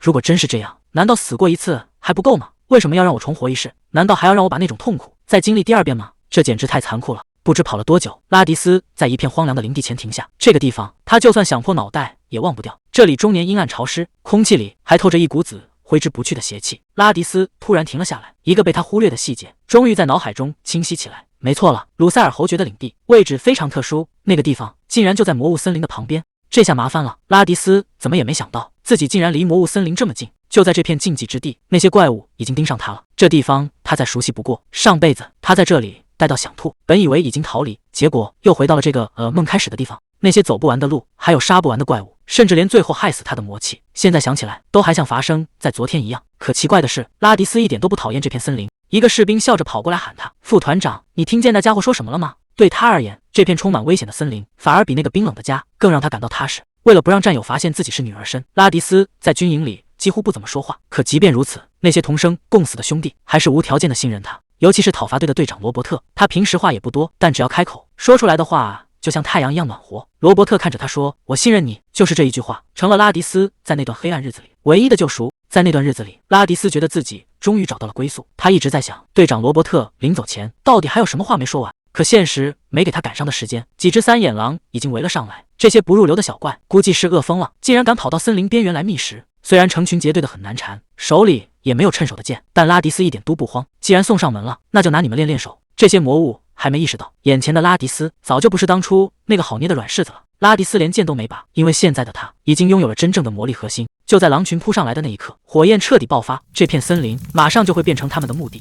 战斗结束的比想象中还要快，拉迪斯只是随手一挥，炽热的火光就划破了黑夜。那些凶狠的魔物连惨叫都来不及发出，就直接倒在了血泊里。看着满地的残骸，他却一点都高兴不起来。刚才只是勉强把魔力揉成了剑的样子，结构还是太松散了，稍微一用力，这把火箭就彻底散架了。看来想要完全掌控这股力量，还得再练练。这种打法虽然痛快，但代价马上就出现了。拉迪斯发现，直接释放魔力比用魔力凝聚成剑要费劲得多，魔力消耗大得惊人。不过效果确实明显，剩下的几只狼已经被吓破了胆，惨叫着夹起尾巴，一溜烟钻进树林深处。看着满地的狼藉，他停顿了一下，总算能喘口气了。但这只是个开始，森林深处还有更难缠的家伙在等着他。打完收工，拉迪斯从魔物尸体里翻出了几颗亮晶晶的魔石。虽然这些低级货个头不大，但有总比没有强。毕竟现在的他必须为以后留个后手。万一罗斯柴尔德家族不肯收留这些魔石，就是他的救命钱，卖了换点生活费，至少能撑上一段时间。眼下最要紧的是先离开这个鬼地方，逃避解决不了任何问题。拉迪斯站在大雨里，心里已经有了决定，他要回鲁塞尔侯爵家。那个冷酷的女人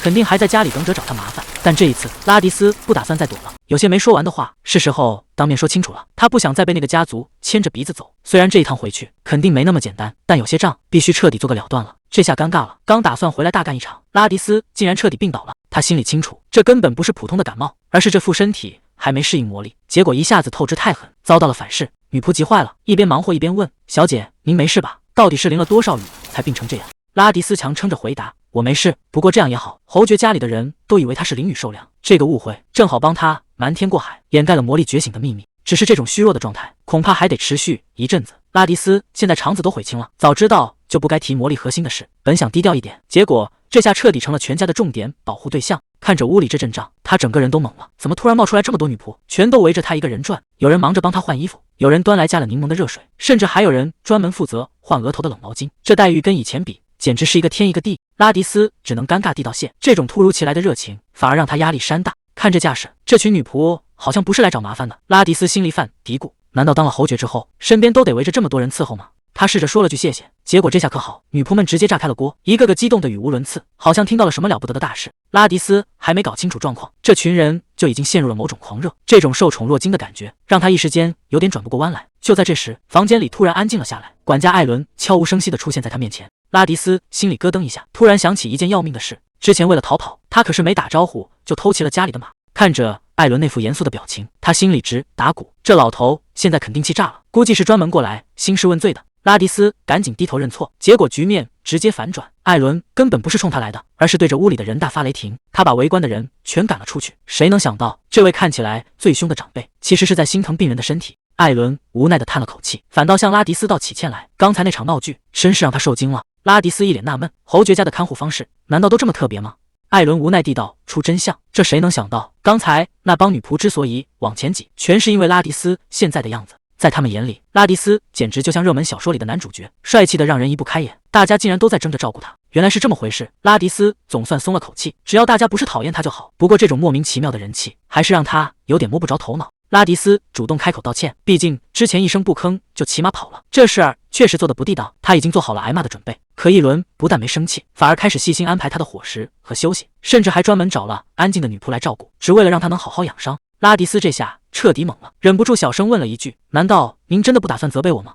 艾伦停顿了一下，语气里满是温柔：“只要你能平安回来，比什么都重要。”他甚至还叮嘱拉迪斯，下次要是心里不痛快，尽管冲着他发火，也千万别再一个人跑去冒险了。听着艾伦发自肺腑的担心，拉迪斯轻声回应着。这一刻，他心里满是感激，谢谢对方能这样牵挂自己。这温馨的时刻还没过多久，房间里又迎来了新的客人。伊夫捧着一大束黄玫瑰，一进门就郑重地道起歉来。他为了昨天的意外感到很愧疚，甚至觉得自己在老侯爵夫人面前犯了一个不小的错误。拉迪斯倒是一点没介意，大方的表示事情已经过去了。伊夫把花递上前，说是专门送给他的慰问礼。看着眼前这束大的离谱的玫瑰，拉迪斯整个人都愣住了，这阵仗也太大了点。不仅如此，伊夫还带了一大堆华丽的裙子，说是老侯爵夫人送来的赔礼。他已经直接把话挑明了，从今以后他就是拉迪斯的监护人。伊夫满脸都是自责，觉得是自己没处理好家里的关系，才让拉迪斯受了这么多委屈。他甚至低声下气地道起歉来。拉迪斯原本觉得这个男人挺可怕的，可现在听着这些维护他的话，心里那些委屈竟然一下子全散了。这种被人在乎的感觉真的很奇妙。更让拉迪斯没想到的是，伊夫为了给他出气，竟然禁止老侯爵夫人再踏入官邸，除非对方肯正式道歉。这下谁都懵了，为了一个刚认识不久的人，竟然要跟长辈闹到这种地步吗？拉迪斯抱着花，心里却乱成了一团。他实在想不通，伊夫为什么要为他做到这一步。拉迪斯原本还在感动，觉得伊夫为了维护他，甚至不惜向长辈低头道歉，这份恩情实在太重了。可还没等他开口道谢，伊夫的一句话就让气氛瞬间降到了冰点。他冷笑着提醒拉迪斯别忘了两人的契约，还叫他垫脚石小姐。拉迪斯这下彻底愣住了，垫脚石，这到底是什么意思？原来所有的温柔和体贴都不过是一场精心设计的投资，只要能得到皇子的青睐，这点付出对他来说根本不算什么。伊夫终于不再伪装，眼神里满是疯狂的野心。他直截了当地告诉拉迪斯，他要成为公爵，而且为了这个目标，他会不惜一切代价。而拉迪斯就是他踏上权力巅峰的第一步。伊夫的野心比任何人想象的都要大，在他眼里，只要能把皇子拉拢到自己阵营，未来的权力之路就彻底稳了。而拉迪斯就是他计划中最关键的一环。他直言不讳地提出，需要拉迪斯去当那块垫脚石，帮他死死地勾住皇子。拉迪斯听完并没有被吓到，反而冷静地反问了一句，如果自己最后没派上用场，那侯爵大人这笔买卖岂不是亏大了？听到这话，伊夫像是听到了什么笑话，他猛地转过身，语气里透着一股让人发寒的冷酷。他告诉拉迪斯别把自己看得太无可替代，他的备选方案多的是，拉迪斯只不过是目前看起来最划算的那一个。伊夫说话确实财大气粗，他直截了当地告诉拉迪斯，多养他一个人根本动摇不了侯爵家的家底，让他只管安心养伤。拉迪斯心里很清楚，这家伙说话虽然气人，但句句都是大实话。他可不是什么大善人，而是一个精明的赌徒。在他眼里，拉迪斯就像是一个樱桃农场，只要能帮他当上公爵，现在的这点投入根本不算什么，他愿意花大价钱来赌一个未来。拉迪斯也想通了，既然是做买卖，那就把话挑明了说，如果最后这买卖赔了，那也是赌徒眼光不行，可怪不到他这颗樱桃头上。伊夫听完大笑起来，他显然很欣赏这种清醒的头脑，毕竟在他看来，珍贵的筹码就该有这种觉悟。这一刻，两人正式达成了合作。拉迪斯微笑着回应，说他也很期待接下来的合作。这一刻，两人看起来像是达成了共识，各取所需。但在拉迪斯心里，这不过是一场缓兵之计。他在心里默默盘算着，2年的时间正好够他施展计划。只要在这2年里，他能全力配合伊夫，帮他拿到想要的东西，那他的任务就算完成了。更重要的是，这2年也是他最好的机会。他必须在帮别人办事的同时，为自己找好退路，找到真正属于自己的活法。拉迪斯抱着那束黄玫瑰，心里美滋滋的。这还是他头一回收到花当礼物，闻着淡淡的花香，感觉连身上的病痛都消散了不少。就在拉迪斯沉浸在喜悦中时，伊夫正独自走在空旷的长廊里，华丽的灯光洒在他身上，却掩盖不住那股孤独感。谁能想到，这个在外人眼里冷酷无情的男人，心里也藏着一段温柔的往事。记忆里，他语气是从未有过的坚定。如果你害怕黑暗，我会一直陪你走下去。这个承诺到底是对谁许下的？而那个人现在又在哪里？伊夫这次是彻底豁出去了，他在心里暗暗发誓，不管要付出多大的代价，那个公爵的头衔他都是在必得。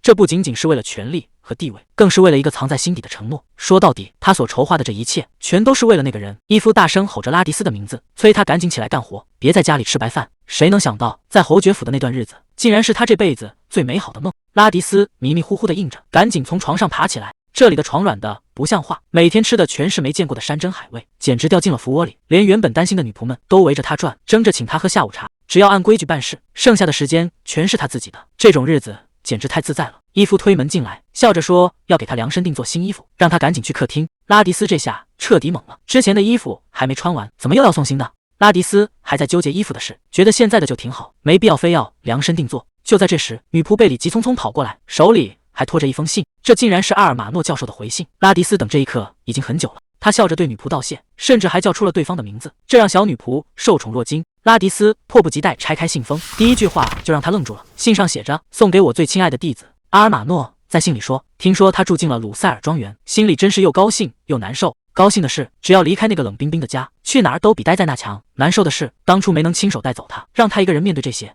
拉迪斯看着这些肉麻的话，忍不住想吐槽，教授真是一点没变，比起当骑士，他明明更适合去当个诗人。不过感慨归感慨，信里终于提到了正事，关于拉迪斯最关心的如何操控魔力的问题。关于拉迪斯问的那个难题，阿尔马诺在信里直言不讳，要把魔力石里的恶意转化成能量。这种事他连听都没听说过，虽然帮不上忙，但他还是很高兴。拉迪斯终于开始对操控魔力感兴趣了。阿尔马诺感叹，自己真的很想亲自教导他，可惜他现在年纪还太小，很多事还没到时候。他在信的末尾承诺，虽然这个老师没多大本事，但只要拉迪斯开口，他随时随地都会伸出援手。这份沉甸甸的承诺让拉迪斯沉默了很久，接下来的路终究还是要靠他自己走下去。其实教授不知道，拉迪斯早就掌握了操控魔力的方法。前世的他直到20多岁才开窍，但这辈子靠着记忆，他已经提前凝聚出了魔力核。不过关于魔力石里的恶意，看来连教授也给不出答案。这件事只能亲自去一趟魔兽森林，才能查个水落石出。魔力这东西虽然没有实体，但全看你怎么用。只要操控得当，它就是这世上最锋利的武器。以拉迪斯现在的水平，哪怕手里只是一把喝茶的调羹，也足够让他杀进魔兽森林的中层。这把不起眼的茶匙，在魔力的加持下，马上就要变成最致命的杀器。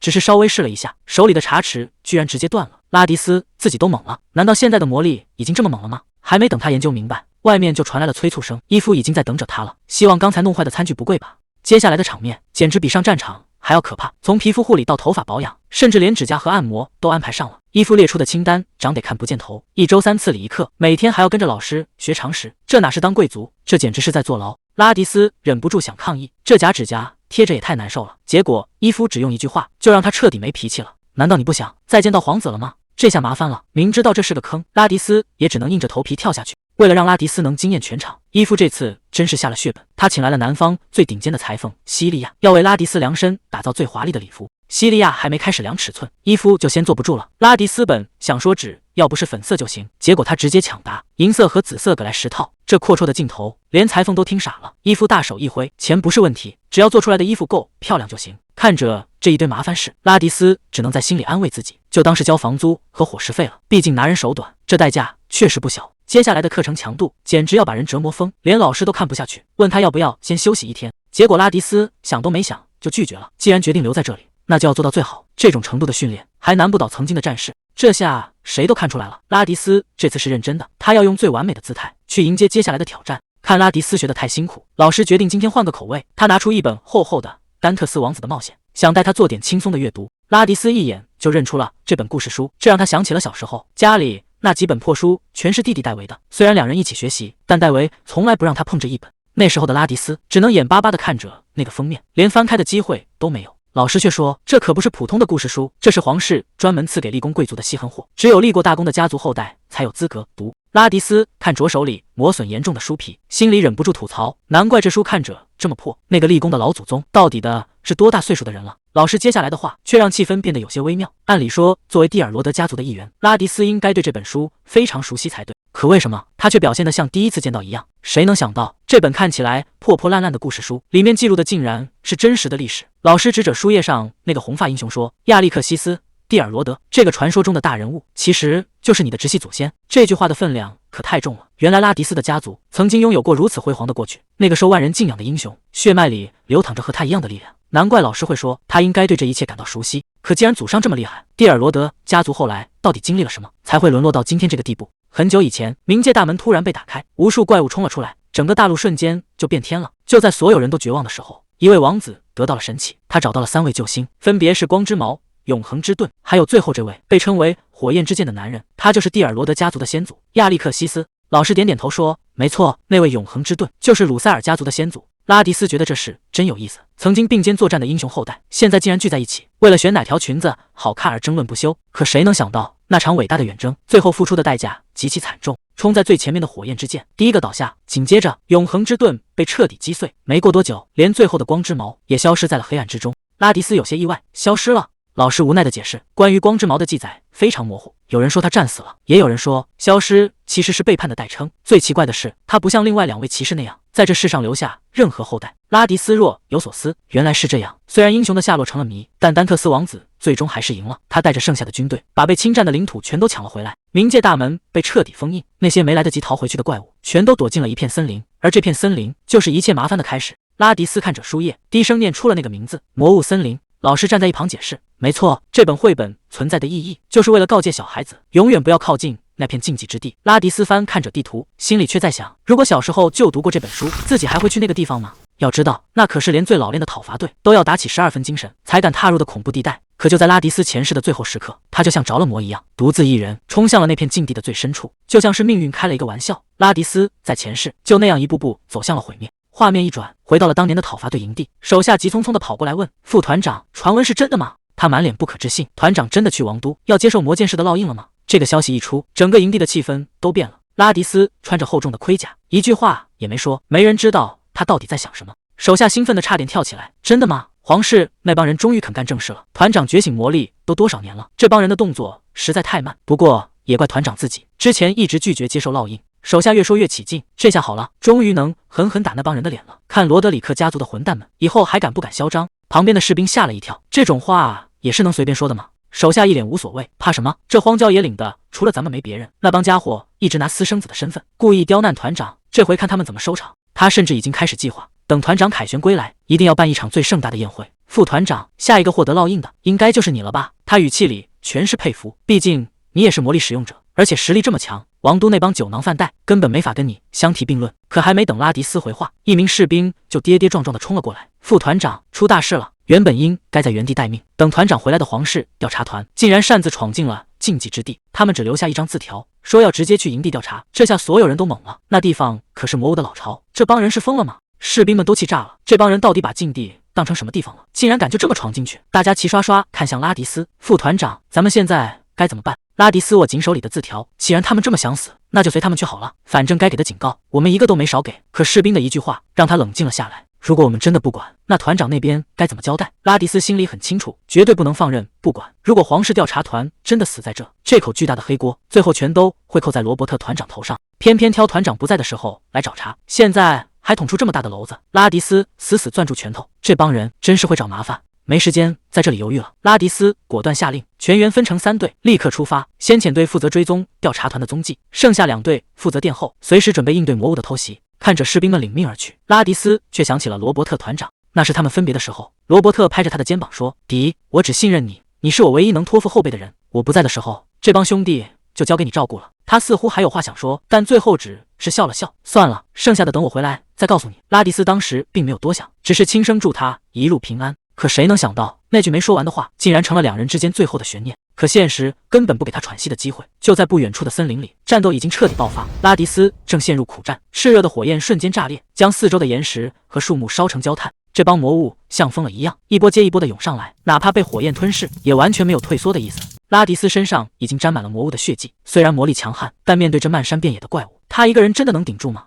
黑暗中，无数双贪婪的眼睛正盯着他，真正的危险已经近在咫尺了。果然，魔力增加了。拉迪斯看着手里的火焰，今天消耗的能量明明比平时多得多，可身体却没有任何疲惫感，反而状态好得惊人。看来之前那次晕倒，并不是因为魔力不够用，而是因为瞬间爆发太猛，再加上淋了场大雨，现在的感觉就像是整个世界都踩在脚下，谁也拦不住他。可拉迪斯心里却泛起了嘀咕，这种力量为什么会突然暴涨到这种程度？这股莫名其妙变强的力量到底是从哪来的？按理说，沾了这么多魔物的血，身体多少该出现一些被侵蚀的迹象。可拉迪斯低头看了看手掌，除了黏糊糊的血迹，他竟然一点异样都没有。现在的他已经比前世那个自己要强大的太多了。难道是因为这是他的第2人生吗？如果这一世的力量注定要超越曾经的巅峰，那接下来的路恐怕要彻底变天了。既然力量已经超越了过去，那是不是意味着未来的一切也可以被彻底改写？拉迪斯心里有了主意，这片魔物森林以后就是他最好的修炼场。不过眼下最麻烦的是怎么跟鲁塞尔侯绝交代，毕竟自己这一身血迹实在有点解释不清楚，总不能大摇大摆地走过去跟人家说，嘿，其实我是重生回来的。可如果不说实话，他又该编个什么样的理由才能瞒过那些精明的眼睛？大半夜的，拉迪斯竟然一个人出门了。伊夫站在窗前看着那个远去的背影。艾伦说他只是想去散散步，但这理由谁听了都会觉得不对劲。伊夫拦住了想要跟踪的人，他心里清楚，这姑娘可不是什么小孩子，她比谁都懂现在的局势。不过深更半夜去散步，这背后的目的恐怕没那么简单。玛格丽特彻底崩溃了，杰德又偷走了钱，甚至还在外面养了私生子。这个所谓的贵族家庭早就只剩下一个空壳子。面对这一烂摊子，玛格丽特没有去找丈夫算账，反而死死盯着年幼的孩子。她把所有的怨气全都撒在了孩子身上，要不是因为你们，我早就离开这个鬼地方了。尤里怎么也没想到，母亲的痛苦最后竟然变成了刺向她的刀。玛格丽特彻底疯了，她把所有的不幸都怪在孩子头上，甚至动手抓住了尤里的头发，大喊着是这个孩子毁了她的一生。要不是因为怀孕，她早就离开这个恶心的家了。就在尤里最绝望的时候，管家突然推门而入，有人来了，而且来头还不小，是罗斯柴尔德家族的人。玛格丽特终于停下了手，这个节骨眼上，那位大人物怎么会突然登门？玛格丽特临走前还不忘叮嘱尤里，要孩子记住他付出了多少。这种沉重的爱压得人喘不过气，转过头他就换上了一副端庄的面孔，把尤里丢在阴影里，独自去迎接那位贵客罗斯柴尔德先生。这种大人物竟然会亲自登门。玛格丽特笑得非常客气，但这客套话背后显然藏着不为人知的交易。罗斯柴尔德突然提起了拉迪斯，说这姑娘为了弟弟戴维，竟然私下跑去求他帮忙，想在大名鼎鼎的讨伐队里要个位置。玛格丽特听完直接愣住了，她根本不知道女儿还有这心思。原来拉迪斯一直觉得戴维没考上学院全是他的错。但罗斯柴尔德把话挑明了，讨伐队可不是学院里的小打小闹，那是直接要送去前线拼命的。虽然能让戴维成为真正的骑士，但这名额可不是随便给的。戴维真的准备好去那种地方送死了吗？罗斯柴尔德感叹，拉迪斯为了弟弟求情的模样，让他想起了自己的亲姐姐，所以他实在没法拒绝。玛格丽特表面上在夸女儿懂事，心里却在盘算，这可是戴维翻身的唯一机会。虽然他压根看不透拉迪斯在想什么。画面一转，拉迪斯正在为了重要的场合梳妆，这红发配上墨绿长裙，美得很有英气，连见惯了世面的女仆们都看呆了。他心里一直惦记着没能参加皇子的生日宴，这回精心打扮，难道是为了去见那个重要的人？拉迪斯难得穿的这么隆重，他有些不自在地问伊夫，这身打扮是不是有点别扭？伊夫没有直接回答，而是从盒子里取出一串项链，亲手为他戴上。他说，你今天真的很漂亮。这句话一出，刚才那种尴尬的气氛瞬间散了。紧接着，伊夫又递给他一张黑色卡片。拉迪斯接过那张红色信封，好奇地问这是什么。伊夫笑着说，是剧院的门票。他觉得拉迪斯今天穿得这么美，要是不出门转转实在亏了，所以干脆带他去看场戏。可听到看戏这2个字，拉迪斯却突然沉默了。他想起以前自己冒充戴维，在前线拼死拼活卖命的时候，那个不争气的弟弟却只会乔装打扮，偷偷溜进剧院看仙女下凡，还一脸兴奋地跟他炫耀。这门票拿在手里，简直像是在提醒他那段日子过得有多讽刺。换做以前，拉迪斯想都不敢想，自己这辈子竟然还有机会能正儿八经的进剧院看场戏。他看着手里的票，感叹现在的日子确实跟过去完全不一样了。伊夫轻声问他，你会去的对吧？拉迪斯笑着点头，那是当然。这第一次出门约会，开头确实挺顺利，但谁也没想到后面竟然还有个大坑在等着。看着眼前发光的传送门，拉迪斯整个人都愣住了。他不敢相信看场戏居然要动用这种大杀器。要知道这玩意的路费贵得吓死人，以前他在正规军卖命的时候，想用一次都得打报告，哪敢像现在这样随便挥霍。可伊夫却一脸淡定，他说这门就是他们家开的，让拉迪斯别想那么多，直接走就行。拉迪斯在心里疯狂吐槽，这也太能装了，简直是赤裸裸的炫富。他支支吾吾还想说点什么，结果伊夫一回头，那眼神让他把剩下的话全给憋回去了。谁能想到，在战场上天不怕地不怕的拉迪斯，居然会被一个传送门给难住了。他小声嘀咕着，自己这可是头一回做，听说这玩意晕起来简直要命。看着他这副如临大敌的样子，伊夫一个没忍住，直接当场笑喷了。伊夫笑着发出邀请，拉迪斯，把手给我。拉迪斯沉默了片刻，最终还是做出了选择。这只手的温度比拉迪斯想象中要暖和得多。伊夫轻声提议，那我们出发吧。随着传送阵的光芒亮起，两人瞬间消失在原地。他们要去的地方是杜拉斯。伴随着一阵惊叹，两人顺利穿过传送门。拉迪斯还是第一次来到杜拉斯，这地方可不简单，它是整个帝国最大的商贸中心，更是南方人梦寐以求的圣地。之所以说是圣地，是因为南北之间隔着一片魔物森林，那里是绝对的禁区。普通人想要跨越两地，要么像他们这样使用传送门，要么就要花天价雇佣大批护卫。可以说，伊夫带他走的这一步，直接省掉了半条命的风险。伊夫关心地问他晕不晕，拉迪斯却兴奋的不行，毕竟在南方人眼里，能来一次杜拉斯简直是毕生的梦想。伊夫看着他，语气里满是宠溺，只要你想来，随时都可以，因为我们在这儿就有别墅。拉迪斯简直不敢相信自己的耳朵，这惊喜来的也太突然了。看着他开心的样子，伊夫眼神里透着一种说不清的情绪。还没等他反应过来，拉迪斯反倒一把拽住了他的手。既然来了，今天就要玩个痛快。这下轮到伊夫愣住了，只能乖乖被他拉着奔向这座繁华的城市。看着拉迪斯那副兴奋的样子，伊夫嘴上忍不住吐槽，这种炫耀的行为还真是够幼稚的。可吐槽归吐槽，他还是带着他走进了社交场。结果刚一露面，就引起了不小的骚动。庆熙一眼就认出了他，这不是鲁塞尔侯爵吗？布兰特伯爵也凑了过来，感叹好久没在私下场合见到他了，甚至觉得他比以前更有气场。庆熙更是兴奋地招呼丈夫，快来看看是谁来了。面对这种大场面，拉迪斯心里其实一直在打鼓，这种客套的社交辞令，他到现在还是适应不了。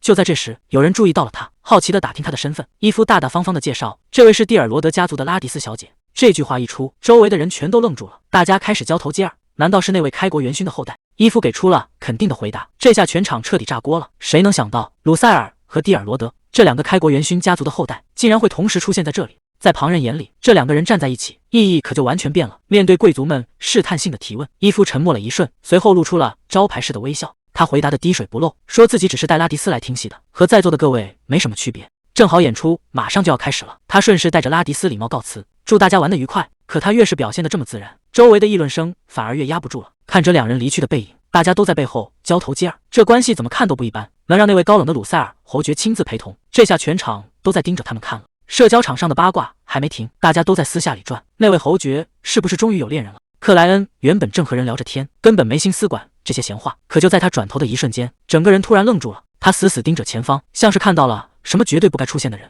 进到包厢坐下后，拉迪斯翻开手册一看，整个人直接叫出了声。原来这出戏是小说改编的，他后悔的不行，早知道就该提前把原著读完，不然一会儿看戏都跟不上节奏。可旁边的伊夫却是一脸不解的看着他，完全不明白这有什么好纠结的。看他那副无所谓的表情，拉迪斯真是又气又无奈，只能赶紧盯着手册临阵磨枪。他还不忘问一句：“侯爵，你要不要也一起看看？”结果伊夫头也不抬，直接回了一句：“那你读给我听吧。”面对伊夫那副理所当然的样子，拉迪斯彻底没脾气了。既然人都已经坐在这了，那就硬着头皮读吧。他翻开那本厚厚的剧目手册，开始给这位侯爵大人当起了朗读者。故事发生在一个叫达利特的村庄，主角是一个叫安吉拉的神秘女孩，她天生就拥有操控火焰的力量，可这种力量并没给她带来好运。村民们因为恐惧，都把她当成邪恶的女巫。就在她走投无路的时候，一位叫克里斯蒂安的王子出现了。他不仅没有害怕，反而看中了安吉拉身上那股非凡的力量。读到这里，拉迪斯心里咯噔一下，这剧情怎么听着跟他自己的遭遇这么像呢？故事还在继续，除了那位王子，还有强壮的骑士和睿智的贤者，几个人一起踏上了寻找安吉拉的旅程。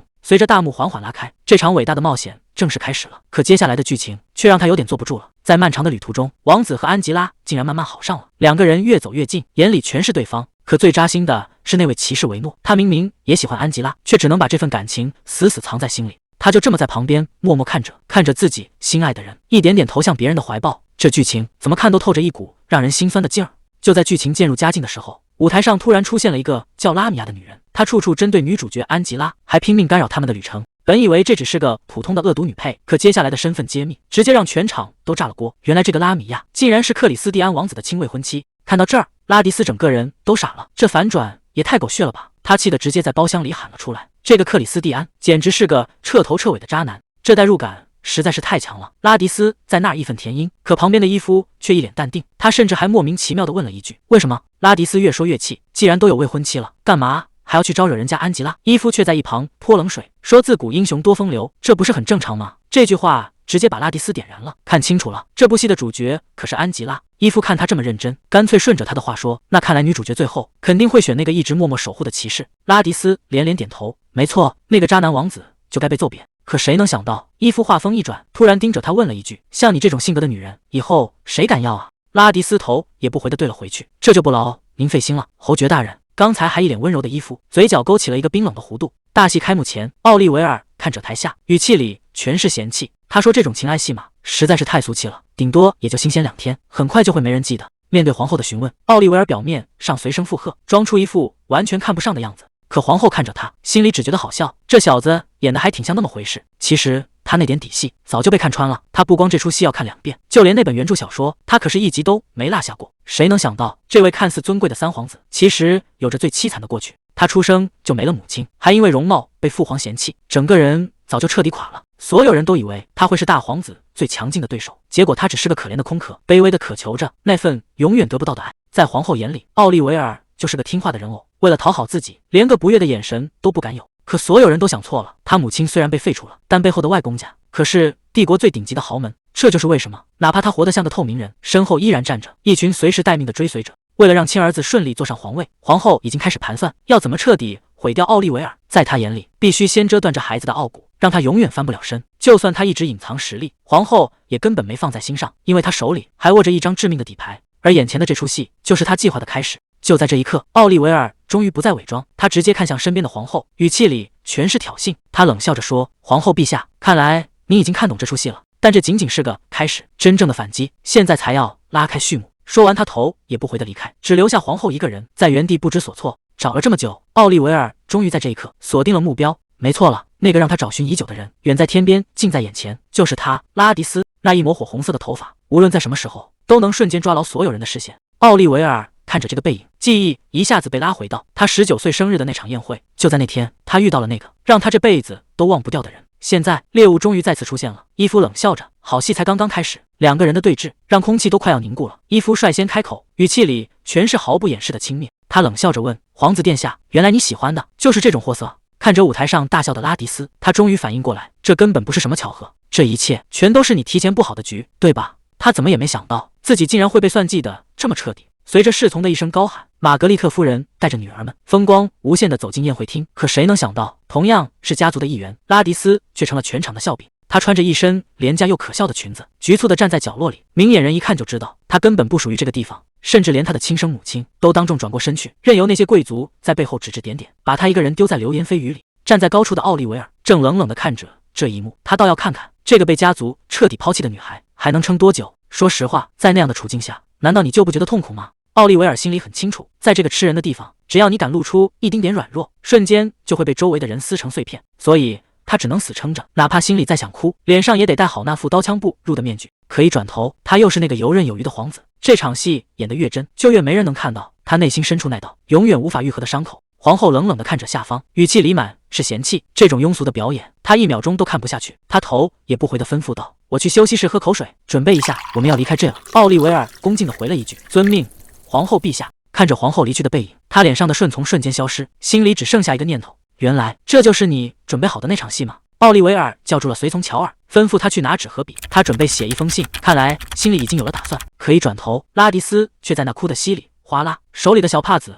都快湿透了。奥利维尔一脸无奈地问：“真的有那么伤心吗？”拉迪斯抽抽搭搭地说：“最后那一幕简直太心碎了，他现在根本停不下来。”谁能想到，刚才还局促不安的他，竟然是个看戏都能看哭的性情中人。这下轮到伊夫头疼了，接下来的计划怕是又要被这突如其来的眼泪给打乱了节奏。舞台上的剧情到了最虐心的地方，安吉拉因为爱人的背叛彻底绝望，整个人被黑色的火焰吞没，最后竟然化成了一尊冰冷的石头。就在这时，男主终于赶到了，他抱着已经没有生气的安吉拉，唱起了那首充满真爱的挽歌。或许是这份真心感动了上天，安吉拉竟然奇迹般的苏醒了。在圣者的祝福声中，这场戏迎来了一个完美的大团圆。可就在大幕落下的一瞬间，旁白却留下了一句让人脊背发凉的话：“别忘了，黑暗中将再次降临。”拉迪斯显然被这出戏勾走了魂，他轻声感慨道：“这辈子他都不会忘记这场表演。”可他并不知道，舞台上的那些背叛与救赎，或许很快就会在他的现实生活中上演。伊夫看着还没回过神的拉迪斯，那出戏真的有那么好看吗？还没等拉迪斯反应过来，他接着补了一句：“其实我也对今晚的安排挺满意的。”就在拉迪斯一脸懵的时候，伊夫突然伸手进怀里，摸索着掏出了一个东西。他压低声音说：“之所以满意，是因为我这儿有个重磅消息。”他把一封信递到拉迪斯面前，语气里带着一丝玩味：“三皇子给你写了一封情书。”谁能想到，堂堂皇子奥利维尔竟然会偷偷留下这种纸条，居然指名道姓要拉迪斯下次对他笑一个。这下全场都炸锅了，原来皇子刚才就在附近，甚至还亲手递了情书。这出戏演的连当事人都没反应过来。伊夫还在那煽风点火，说这趟出门简直是大获全胜，还夸拉迪斯魅力大，已经彻底勾起了皇子的好奇心。拉迪斯越听越觉得不对劲，合着自己被当成了诱饵，在这儿给人当猴看呢。这下他是彻底爆发了，搞了半天，原来全都是这家伙设下的圈套。这笔账今天必须当场算清楚。这下麻烦了，拉迪斯现在火气大得很，抓着这家伙的手指就不撒手。谁让他刚才不提前打个招呼，害得他一点心理准备都没有。旁边的人都在指指点点，觉得这两个人的关系实在是有点太随便了，甚至还传出了不少闲话。拉迪斯根本顾不上这些，他现在只想赶紧离开这个是非之地。可走着走着，一个更可怕的念头冒了出来：如果皇子刚才真的在场，那岂不是意味着自己刚才又是哭又是闹，甚至还大喊大叫的样子，全都被奥利维尔看在眼里了？这哪是偶遇啊，这简直就是大型社死现场。拉迪斯现在只想找个地缝钻进去，这下在皇子心里的形象恐怕是彻底就不回来了。这下彻底玩砸了，拉迪斯现在满脑子都是后悔，早知道皇子奥利维尔就在附近，刚才打死他也不会表现得那么丢人。旁边的伊夫还在那不知死活，一边揉着手指一边感叹，说拉迪斯这手劲儿也太大了。拉迪斯冷哼一声，直接放话威胁：要是他刚才真动了真格，伊夫这根手指现在已经没命了。伊夫站在走廊尽头，正带着那种让人捉摸不透的微笑，静静地看着这一切。这笑声听着就不对劲。伊夫看着拉迪斯离开的背影，竟然自顾自地笑了起来，而且越笑越放肆。他在想，过去这几年里，为了能见他一面，多少人把门槛都给踢烂了，送礼的、办宴会的，甚至在宫门口死守的，简直数都数不过来。可结果呢？奥利维尔就像有一道铁壁，把所有的讨好都挡在了外面，从来没给过任何人好脸色。可偏偏就是这个拉迪斯，这个刚才还在他面前又哭又闹，甚至还敢动手打人的女人，竟然让他破天荒地动了心思。拉迪斯也感觉到了，身后那道视线就像针扎一样盯着自己，让他心里一阵发毛。现在的皇室局势，其实明眼人都看得出来，真正够格坐上那个位子的，只有三皇子奥利维尔。大皇子查尔斯性格唯唯诺诺，根本就不是当皇帝的料。要是让他上位，整个帝国迟早会落入他母亲，也就是阿德里安皇后的手里。到时候外戚专权，所有的权力都会被他们家族垄断。老皇帝心里也清楚这一点，所以哪怕查尔斯是长子，也迟迟不肯立他为储君。至于二皇子加百列，虽然性格温柔，在民间的人气也非常高，但他有一个致命的硬伤，他的生母只是个平民，这在讲究血统的皇室里，注定让他走不远。排除掉这两个人，剩下的唯一变数就是一直被冷落的三皇子。虽然他现在还被那2个哥哥的光芒遮盖着，没多少人注意到他，但只要给他一个机会，这位一直隐忍的奥利维尔绝对会让所有人大吃一惊。真正的皇位争夺战现在才要拉开序幕。说到底，奥利维尔才是那个真正含着金汤匙出生的天选之子。论帝王资质，现在的皇室里没人能比得过他，更何况他手里还握着一张王牌，他的亲生母亲可是来自帝国最富有的家族，那富可敌国的财力就是他争夺皇位最硬的底气。只要他想，随时都能拉起一支庞大的势力，但他现在偏不这么做。在所有人眼里，奥利维尔一直是个温顺听话的皇子，甚至连那位高傲的皇后都以为他是个没野心、好操纵的软柿子。可这正是奥利维尔最高明的地方，他故意戴上这副人畜无害的面具，就是为了让对手放松警惕。看着他在皇后面前那副恭敬的样子，谁能想到这其实是一场精心策划的表演？等他真正撕掉伪装的那一天，那些以为能掌控他的人，恐怕连后悔的机会都没有。伊夫这算盘打得可真响，他已经想好了，只要现在提前跟奥利维尔皇子搭上线，以后等皇子需要争夺权力的时候，就绝对绕不开他们家族。毕竟在南方，他们家可是数一数二的豪强，只要奥利维尔开口求助，伊夫就准备狮子大开口。他的目标可不止是现在的侯爵位子，只要这笔交易能成，鲁塞尔家族就要彻底变天了。从今往后，他们将成为帝国最顶尖的公爵家族。想到这，伊夫已经按捺不住心里的狂热。在他看来，奥利维尔不是什么皇子，而是他通往权力巅峰最重要的一块垫脚石。伊夫这风风火火的性格真是一点没变，还没进屋就大喊大叫，结果推开门一看，整个人都愣住了。屋里哪有什么秘密集会，全是围在一起的小女仆。拉迪斯正带着大家搞起了大型读书分享会，这场面确实有点尴尬。伊夫原本想扭头就走，但最后还是没忍住好奇心，凑过去问了一句：“你们这到底是在干什么？”拉迪斯倒是淡定得很，直接把手里的小说亮了出来。原来是因为他之前讲的故事太精彩，女仆们全都被圈粉了，干脆把原著小说搬过来，大家一起熬夜追更。伊夫在心里直犯嘀咕，这丫头到底是有多入戏，到现在还没从那部剧里走出来，甚至还带着全屋子的人一起入坑。不过吐槽归吐槽，伊夫可没忘了正事，他这次特意跑过来，可不是为了看他们讨论剧情的。真是太阳打西边出来了，一向自大的伊夫竟然主动开口认错，说自己上次办事太武断，还非要送拉迪斯一份礼物。看他那副纠结的样子，估计是真觉得良心不安了，毕竟他费尽心思都没能讨好皇子，结果拉迪斯一出马，直接就把皇子的魂儿给勾走了。伊夫越说越激动，非要拉迪斯提个要求，说这是他应得的奖励，让他回去好好琢磨琢磨。拉迪斯表面上客客气气，心里其实早就开始凡尔赛了。他觉得凭自己的本事，拿把勺子都能横扫魔兽森林。既然伊夫非要送礼，拉迪斯可不打算要那些没用的。他心里很清楚，想要在这个世界真正站稳脚跟，光靠嘴皮子可不行，他需要一件趁手的武器来开启正式的魔力训练。伊夫还在那儿滔滔不绝，问他是想要华丽的新裙子，还是闪瞎眼的珠宝首饰。可拉迪斯根本不按套路出牌，他盯着伊夫一字一顿地说：“我只要一把剑。”这任务根本没法接，讨伐队队长卢克斯当场就炸了，让他带人去巡逻边境，这简直是要了他的老命。副队长马塞尔也很无奈，直言这是侯爵大人的死命令，谁也没办法通融。卢克斯气得直拍桌子，现在队里根本就没几个人，想干活也凑不出人手。说到底还是因为隔壁的阿尔登把好苗子全给挖走了。现在的年轻人只想惹进骑士团风光，谁愿意来这儿干这种猎杀怪物的脏活累活？这下讨伐队是真的要断代了。卢克斯还在那儿抱怨说边境的任务实在太重了，结果下一秒伊夫就幽灵般出现在他身后，这下空气都凝固了。背后说老板坏话被当场抓包，这局面谁看谁尴尬。伊夫倒也没生气，反而笑着提了个建议，既然觉得任务重，那就用这句话来玩个藏头诗。卢克斯这下求生欲拉满，硬生生把抱怨的话改成了要为家族拼命的口号，这原厂能力也是没谁了。伊夫听完很满意，摆摆手让他赶紧去干活。看来这顿打暂时是躲过去了。马塞尔在心里直犯嘀咕，卢克斯那家伙在侯爵面前真是一个屁都不敢放。既然讨伐队那边忙不过来，伊夫直接拍板让骑士团去接手巡逻任务。马塞尔还想再劝两句，说冬天可是骑士团的集训期，现在调人恐怕不合适。结果伊夫逻辑满分，保卫领土不就是最好的训练吗？这理由让人根本没法反驳。命令很快就传了下去。马塞尔心想，卢克斯要是知道骑士团来帮忙，估计得高兴地跳起来。就在马塞尔准备退下时，伊夫又突然叫住了他。伊夫咬着笔头，突然想起个事儿，那部关于安吉拉骑士的小说最近是不是真的很火？马塞尔一听这个可就不困了，那可是阿玛诺的大作，这几年简直火出了圈，大街小巷都在转。伊夫还有点不信，觉得不就是本小说吗？至于这么夸张吗？马塞尔赶紧纠正他，这可不只是火的问题，村里图书馆就那一套书，大家为了能借回去看一眼，队都排到大马路上去了。伊夫回想起之前看剧的时候，那场面确实是人山人海。拉迪斯居然开口问他要一把剑，还指名道姓要魔力钢锻造的，甚至连剑柄的款式都想好了。伊夫忍不住吐槽，这小说里难道连这种细节都写了？看个书居然看出了这种执念。拉迪斯也意识到自己有点过分，毕竟魔力钢这玩意儿贵得离谱，赶紧改口说要是太贵的话，弄把普通的小剑也行。伊夫盯着他看了半天，最后还是松了口，不就是想要魔力钢剑吗？行，我答应了。拉迪斯简直不敢相信自己的耳朵，这要求一出，估计他自己都没想到，伊夫竟然真的会买单。伊夫虽然觉得这礼物有点怪，但既然话都说出口了，肯定的满足拉迪斯的小心愿。拉迪斯这下高兴坏了，抱着那本小说谢个不停，简直就是追星成功的现场。不过这本小说的威力还不止于此。拉迪斯发现，现在全城的年轻女孩都跟疯了一样，吵着闹着要去当骑士，家里人拦都拦不住。马塞尔也在旁边搭腔，说最近黑狮骑士团招新，女性报名的人数直接翻了好几倍，这偶像的力量确实有点离谱。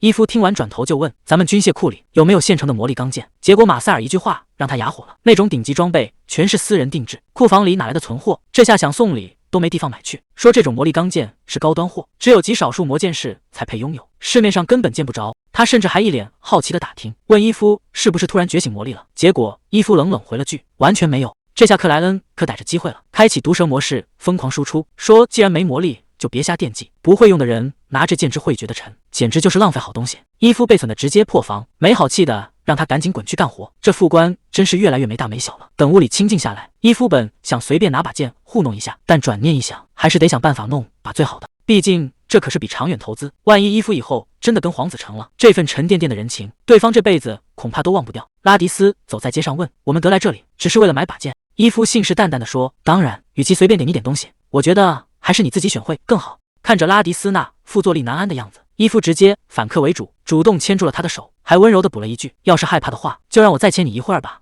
拉迪斯整个人都愣住了，他能感觉到伊夫的手心非常暖和，跟最初那种冷冰冰的初见印象简直判若两人。这一招简直是降维打击。伊夫笑着伸出手，让拉迪斯像上次那样靠着自己，那副自信又从容的样子，真的让人很难拒绝。这波操作下来，拉迪斯的心思已经完全乱了，原本危险重重的黑市之行，怎么突然变了味儿了？还没等拉迪斯反应过来，伊夫又顺手接过了那个沉甸甸的篮子，说这种重活儿交给他就行。拉迪斯突然反应过来，一脸不可思议地问，咱们提着个午餐篮去黑市，你管这叫去危险的地方？伊夫听完直接笑喷了，调侃拉迪斯真是个傻姑娘，你以为那地方能有多恐怖？顶多就是比白天乱一点，其实还在咱们的地盘上呢。拉迪斯这下彻底无语了，合着刚才那副如临大敌的样子全是演出来的，这人嘴里到底有没有句实话？就在拉迪斯还在纠结危不危险时，伊夫突然凑过来问，比起那个，你觉得我刚才的表现怎么样？拉迪斯还没转过弯来，伊夫就一脸自恋的表示，你看我不仅牵着你的手，还主动帮你提东西，这风度换成是我早就爱上我自己了。这波突如其来的自我感觉良好，直接把拉迪斯整不会了。这人的脸皮怕是比黑市的城墙还要厚。伊夫一边走一边还不忘给拉迪斯打预防针，说你可千万别真的爱上我啊。拉迪斯听完直接笑出了声，结果伊夫还不依不饶，非说他是被自己的魅力折服了。拉迪斯只能一边否认，一边在心里暗骂，这家伙真是个自恋到家的怪人。说话间，两人已经来到了拍卖行门口，守卫核实完身份，大门缓缓开启。伊夫低声提醒拉迪斯，这种匿名拍卖会鱼龙混杂，到处都是见不得光的狠角色，千万不能掉以轻心。气氛刚变得紧张起来，拉迪斯却突然冒出一句，我渴了。刚进拍卖行坐下，伊夫就开始大摇大摆的使唤人，让拉迪斯赶紧把篮子里的酒递给他，顺便再来个三明治垫垫肚子。他一边吃还一边邀功，说自己为了打听这场拍卖会，连晚饭都没顾上吃，忙完手头的活儿就立马飞奔过来了。紧接着，伊夫突然戏精上身，对着拉迪斯大喊，我这么拼命全都是为了你啊。这突如其来的深情告白把拉迪斯尴尬的脚趾抓地，只能礼貌性的回一句，那我还真是谢谢你了。伊夫倒是一点不客气，拍着胸脯保证，要是拉迪斯想要的，他上天入地都能给办成。拉迪斯看着眼前这个满嘴跑火车的男人，心里一阵幻灭。虽然这家伙确实有点本事，但这性格跟当初那个高冷的第一印象差的也太离谱了。就在这时，台上的灯光亮起，这场各怀鬼胎的拍卖会终于要正式开始了。拉迪斯手里还攥着三明治，台上的拍卖会就已经正式开始了。第一件拍品刚上场，成交价就直接飙到了2000万。拉迪斯在旁边看得怀疑人生，一个装酱料的小碟子居然能卖出这种天价，有钱人的世界他是真的理解不了。就在这时，拍卖师的语气突然变得兴奋，说接下来的这件宝贝才是今晚真正的重头戏。一直漫不经心的伊夫眼神瞬间锁定了台中央，他压低声音说，就是那个。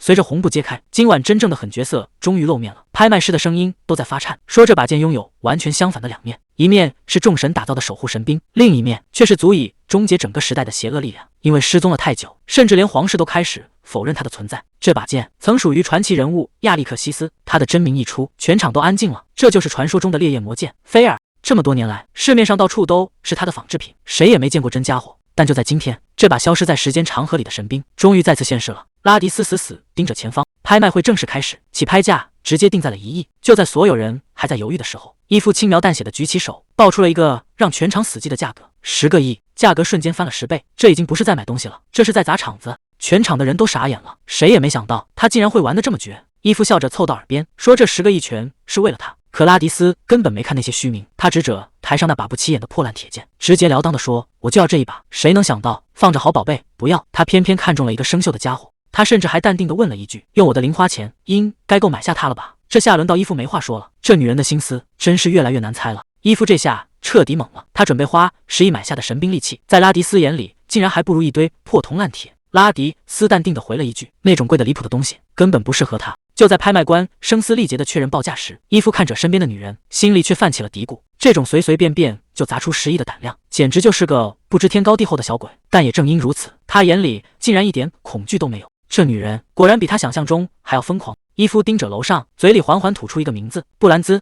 罗德里克。这个男人一出现，气氛明显变得不一样了。他是南方最有头有脸的大人物，罗德里克家族的家主。拉迪斯看着那个身影，往事瞬间涌上心头。他不仅地位显赫，还是他曾经效力的讨伐队队长罗伯特的亲生父亲。拉迪斯突然想起一段往事，罗德里克家族和鲁塞尔家族那是积攒了几辈子的恩怨，尤其是楼下那个布兰兹，心眼小得离谱，一直嫉恨年纪轻轻就当上家主的后辈。这股怨气憋了这么多年，今天终于要爆发了。布兰兹在楼下阴阳怪气的大喊，说自己本来只想赏剑，结果却被某个不知好歹的小少爷坏了兴致。他甚至当众嘲讽起来，说一个连开国功臣都没出过的家族，确实挺可悲的，难怪连脸都不敢露出来。这番话一出，场面瞬间降到了冰点。这已经不是在竞拍了，这是在当众打脸啊！布兰兹彻底撕破脸了，他直接叫价11亿，还嚣张的放话要教年轻人什么叫社会险恶。这世界上可不是想要什么就能有什么。台下的观众全都炸锅了，大家心里都清楚，布兰兹刚才那番指名道姓的羞辱，已经让伊夫的身份彻底暴露。拉迪斯在一旁看得明白，现在的局面已经失控了，这不再是一场简单的拍卖，而是两个大家族赌上脸面的死磕。就在这剑拔弩张的时候，伊夫转过头，最后一次问拉迪斯：“你真的确定不想要那把剑吗？”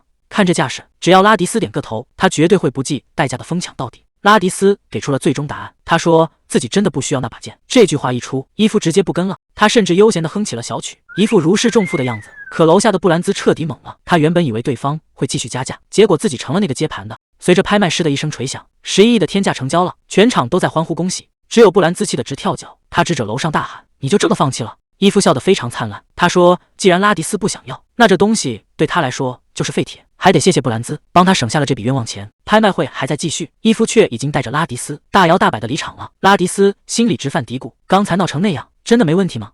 伊夫倒是一脸轻松，他吐槽说：“之前虽然答应要买那把魔钢剑，但那玩意儿近看就像快生锈的废铁，根本不值那个价。”拉迪斯听完有些无奈，对他来说，那把剑其实已经足够好了。伊夫笑着摇摇头，觉得拉迪斯这人真是太特别了。就在两人准备离开时，气急败坏的布兰兹追了上来，他拦住去路，咬牙切齿地质问伊夫。他觉得这整件事都是伊夫提前设好的局，就是为了故意阴他一把，让他当这个11亿的冤大头。这下麻烦了，布兰兹显然不打算就这么轻易放他们走。伊夫不仅没被吓住，反而一脸无辜地反问布兰兹：“你到底是从哪儿听说我看上那把剑了？”他甚至当众发誓，说自己从来没打听过这种情报。这下布兰兹彻底炸毛了，指着他的鼻子大骂，说他是个睁眼说瞎话的骗子。布兰兹根本不信，如果不是为了故意坑人，谁会爆出那种离谱的天价？可伊夫接下来的话简直杀人诛心，他冷笑着说：“你是不是太把自己当回事了？我从头到尾根本就没注意到你的存在。”这句话一出，布兰兹直接僵在原地，一句话也说不出来。伊夫的声音冰冷的像刀子，他当众宣布，南方的人民永远不会承认布兰兹这个侯爵身份，因为伊夫手里握着一个惊天秘密，他要揭发多年前的那场暴行，那场让侯爵全家丧命，却让布兰兹捡漏上位的惨案。随着真相被一层层剥开，布兰兹的遮羞布被彻底扯碎，伊夫死死盯着他，语气里满是轻蔑。他说布兰兹闹了这么一出，简直是在向全世界宣告，他竟然对一个只有10岁的孩子怀着那种扭曲又疯狂的自卑感。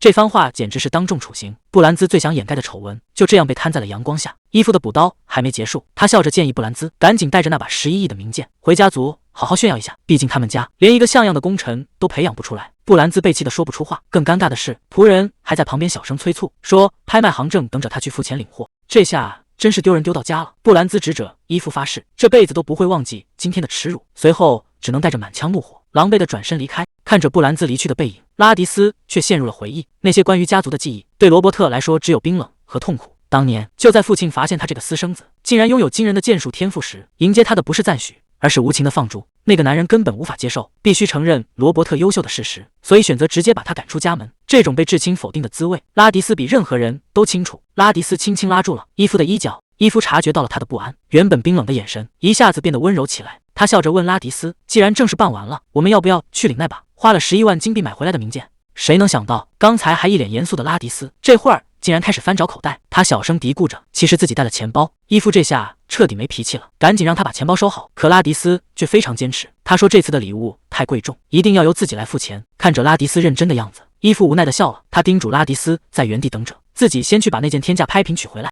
拉迪斯笑着点头答应。刚才那些沉重的往事似乎都被这一刻的温馨冲散了，他就在这里等着，等着那个一直守护他的人带着属于他们的胜利回来。拍卖会虽然结束了，但现场却一点都不清静，工作人员正忙着清场，顺便把一个想来碰运气的家伙直接轰出门外。拉迪斯站在一旁，看着那些满身尘土的男人，猜测他们是不是刚从战场回来的雇佣兵。就在这时，一个叫哥斯的男人引起了他的注意。这家伙似乎带了个奇怪的蛋，想在拍卖行换点钱。结果拍卖员走过来，劈头盖脸就是一顿臭骂。他说这种破玩意儿也就刚开始能骗骗外行人，现在根本没人会买。哥斯还在苦苦哀求，发誓这次的东西绝对不一样。可在这群精明的商人眼里，他手里的宝贝不过是占地方的垃圾罢了。哥斯这个名字一出口，拉迪斯心里咯噔一下。如果这家伙真的叫哥斯，难道他就是那个消失已久的重型通缉犯？当年的眼镜蛇佣兵团政变，主谋的名字就叫哥斯。这个哥斯简直是个畜生，他先引诱魔物去屠杀村庄，再以英雄的身份出现收钱剿匪，靠着这种贼喊捉贼的勾当，不知道害死了多少人。拉迪斯却发现事情不对劲，在他的记忆里，这家伙被通缉应该是几年后的事，难道现在的他就已经开始干这些肮脏买卖了？就在这时，屋里的交易开始了，那个沾满血腥的宝贝终于要露面了。哥斯这算盘打得可真响，东西没带在身上，居然就敢开口要预付款，这不明摆着想空手套白狼吗？对面的买家当场就炸了，觉得哥斯是在把他当猴耍，直接指着鼻子让他滚蛋。这笔买卖算是彻底谈崩了。哥斯灰溜溜的被赶了出来，但他嘴里那个太危险的宝贝现在就藏在他的住处。哥斯一边走一边骂骂咧咧，后悔刚才没把那件宝贝带在身上，那东西实在太邪门，稍微碰一下可能连命都没了。就在这两个恶棍争执不下的时候，谁也没注意到身后已经多了一个人。拉迪斯直接伸手按住了他的肩膀，冷冷的丢下一句话：“抓到你了，你这个恶棍！”这下哥斯彻底傻眼了。拉迪斯刚把手搭在哥斯肩膀上，还没来得及发力，身后突然伸出一只手，直接把他搂进了怀里。伊夫竟然在这个时候出现了，他一脸宠溺的看着拉迪斯，嘴里说着道歉的话，把这场抓捕行动硬生生演成了一出大小姐胡闹的戏码。哥斯整个人都懵了，刚想开口质问这群人的身份，就被伊夫的随从死死捂住了嘴。这下局面彻底反转，哥斯连求救的机会都没有，就被这群不速之客强行带离了现场。看着哥斯被带走的背影，伊夫却在一旁讲起了大道理，觉得拉迪斯太鲁莽，哪能一见面就指着人家叫恶棍。拉迪斯根本没法解释，总不能直接告诉他几年之后会有无数人死在这个混蛋手里。可他这一焦急，嘴里竟然把心里话给吐露出来了。伊夫敏锐地抓住了重点，几年后，这下麻烦了，这种未卜先知的事情到底该怎么圆过去？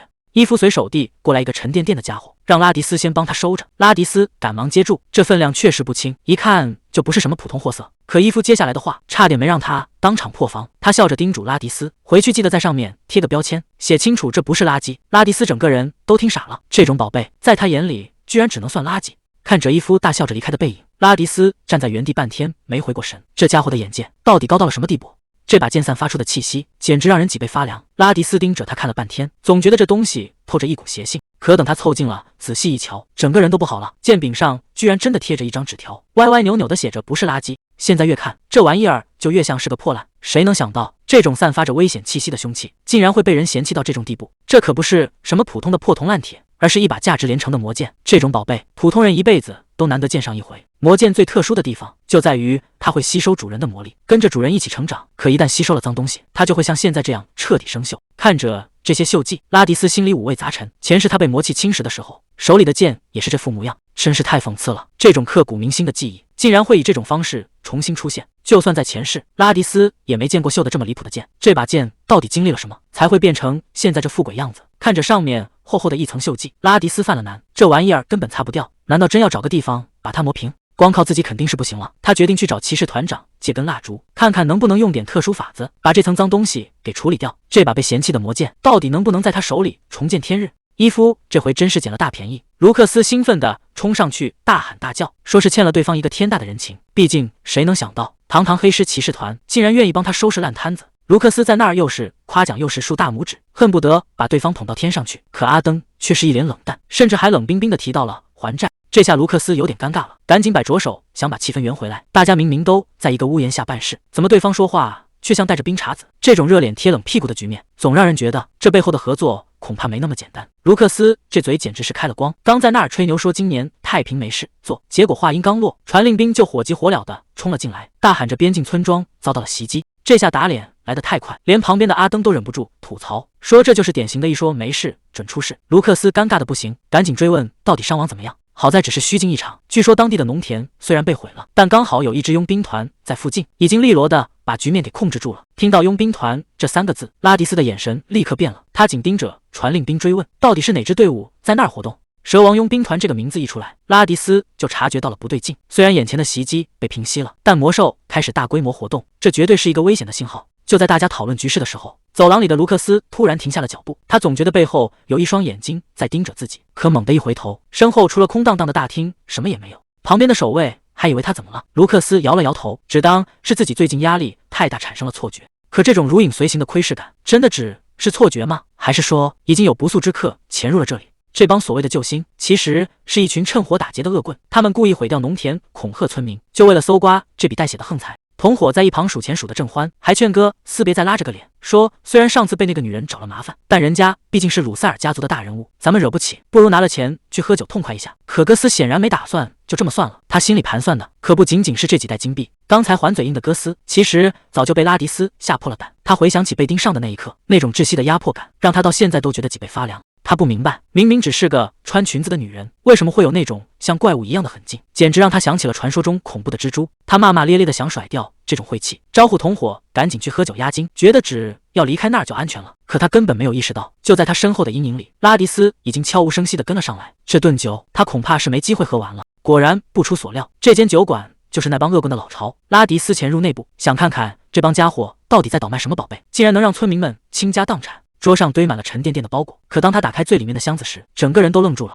谁能想到这箱子里藏着的竟然是一枚魔兽弹？拉迪斯盯着眼前的战利品，事情果然没那么简单。就在这2个骗子还在为分赃不均吵架的时候，死神已经站到了他们身后。哥斯愣住了，他一眼就认了出来，这就是拍卖场上的那个女人。拉迪斯语气冰冷，他只想知道2件事：这害人的勾当害死过谁？还有这种禁区的魔兽弹，你们这群垃圾是怎么弄到手的？拉迪斯看着手里这枚弹，个头大的离谱，还散发着一种诡异的光，这绝对不是普通的魔兽。哥斯还没意识到自己到底惹到了谁，还在那大放厥词。他以为只要动手就能让这个女人乖乖听话，甚至还想大发慈悲饶他一命。拉迪斯连眼皮都没抬一下，直接就把这家伙放倒在地。看着在地上挣扎的哥斯，拉迪斯失去了耐心。既然好话听不进去，那就只能先揍一顿，再慢慢审了。在前世，拉迪斯和罗伯特拼了命，才让讨伐队有了今天的地位。可最开始的时候，那里根本不是什么荣耀之地，而是一个专门收容人渣的垃圾场。杀人犯、走私犯、小偷全都被扔进这个烂摊子等死，没人觉得这帮人还有救。面对这群无法无天的烂人，拉迪斯早就悟出了一个道理：想要让他们听话，唯一的办法就是打到他们服为止。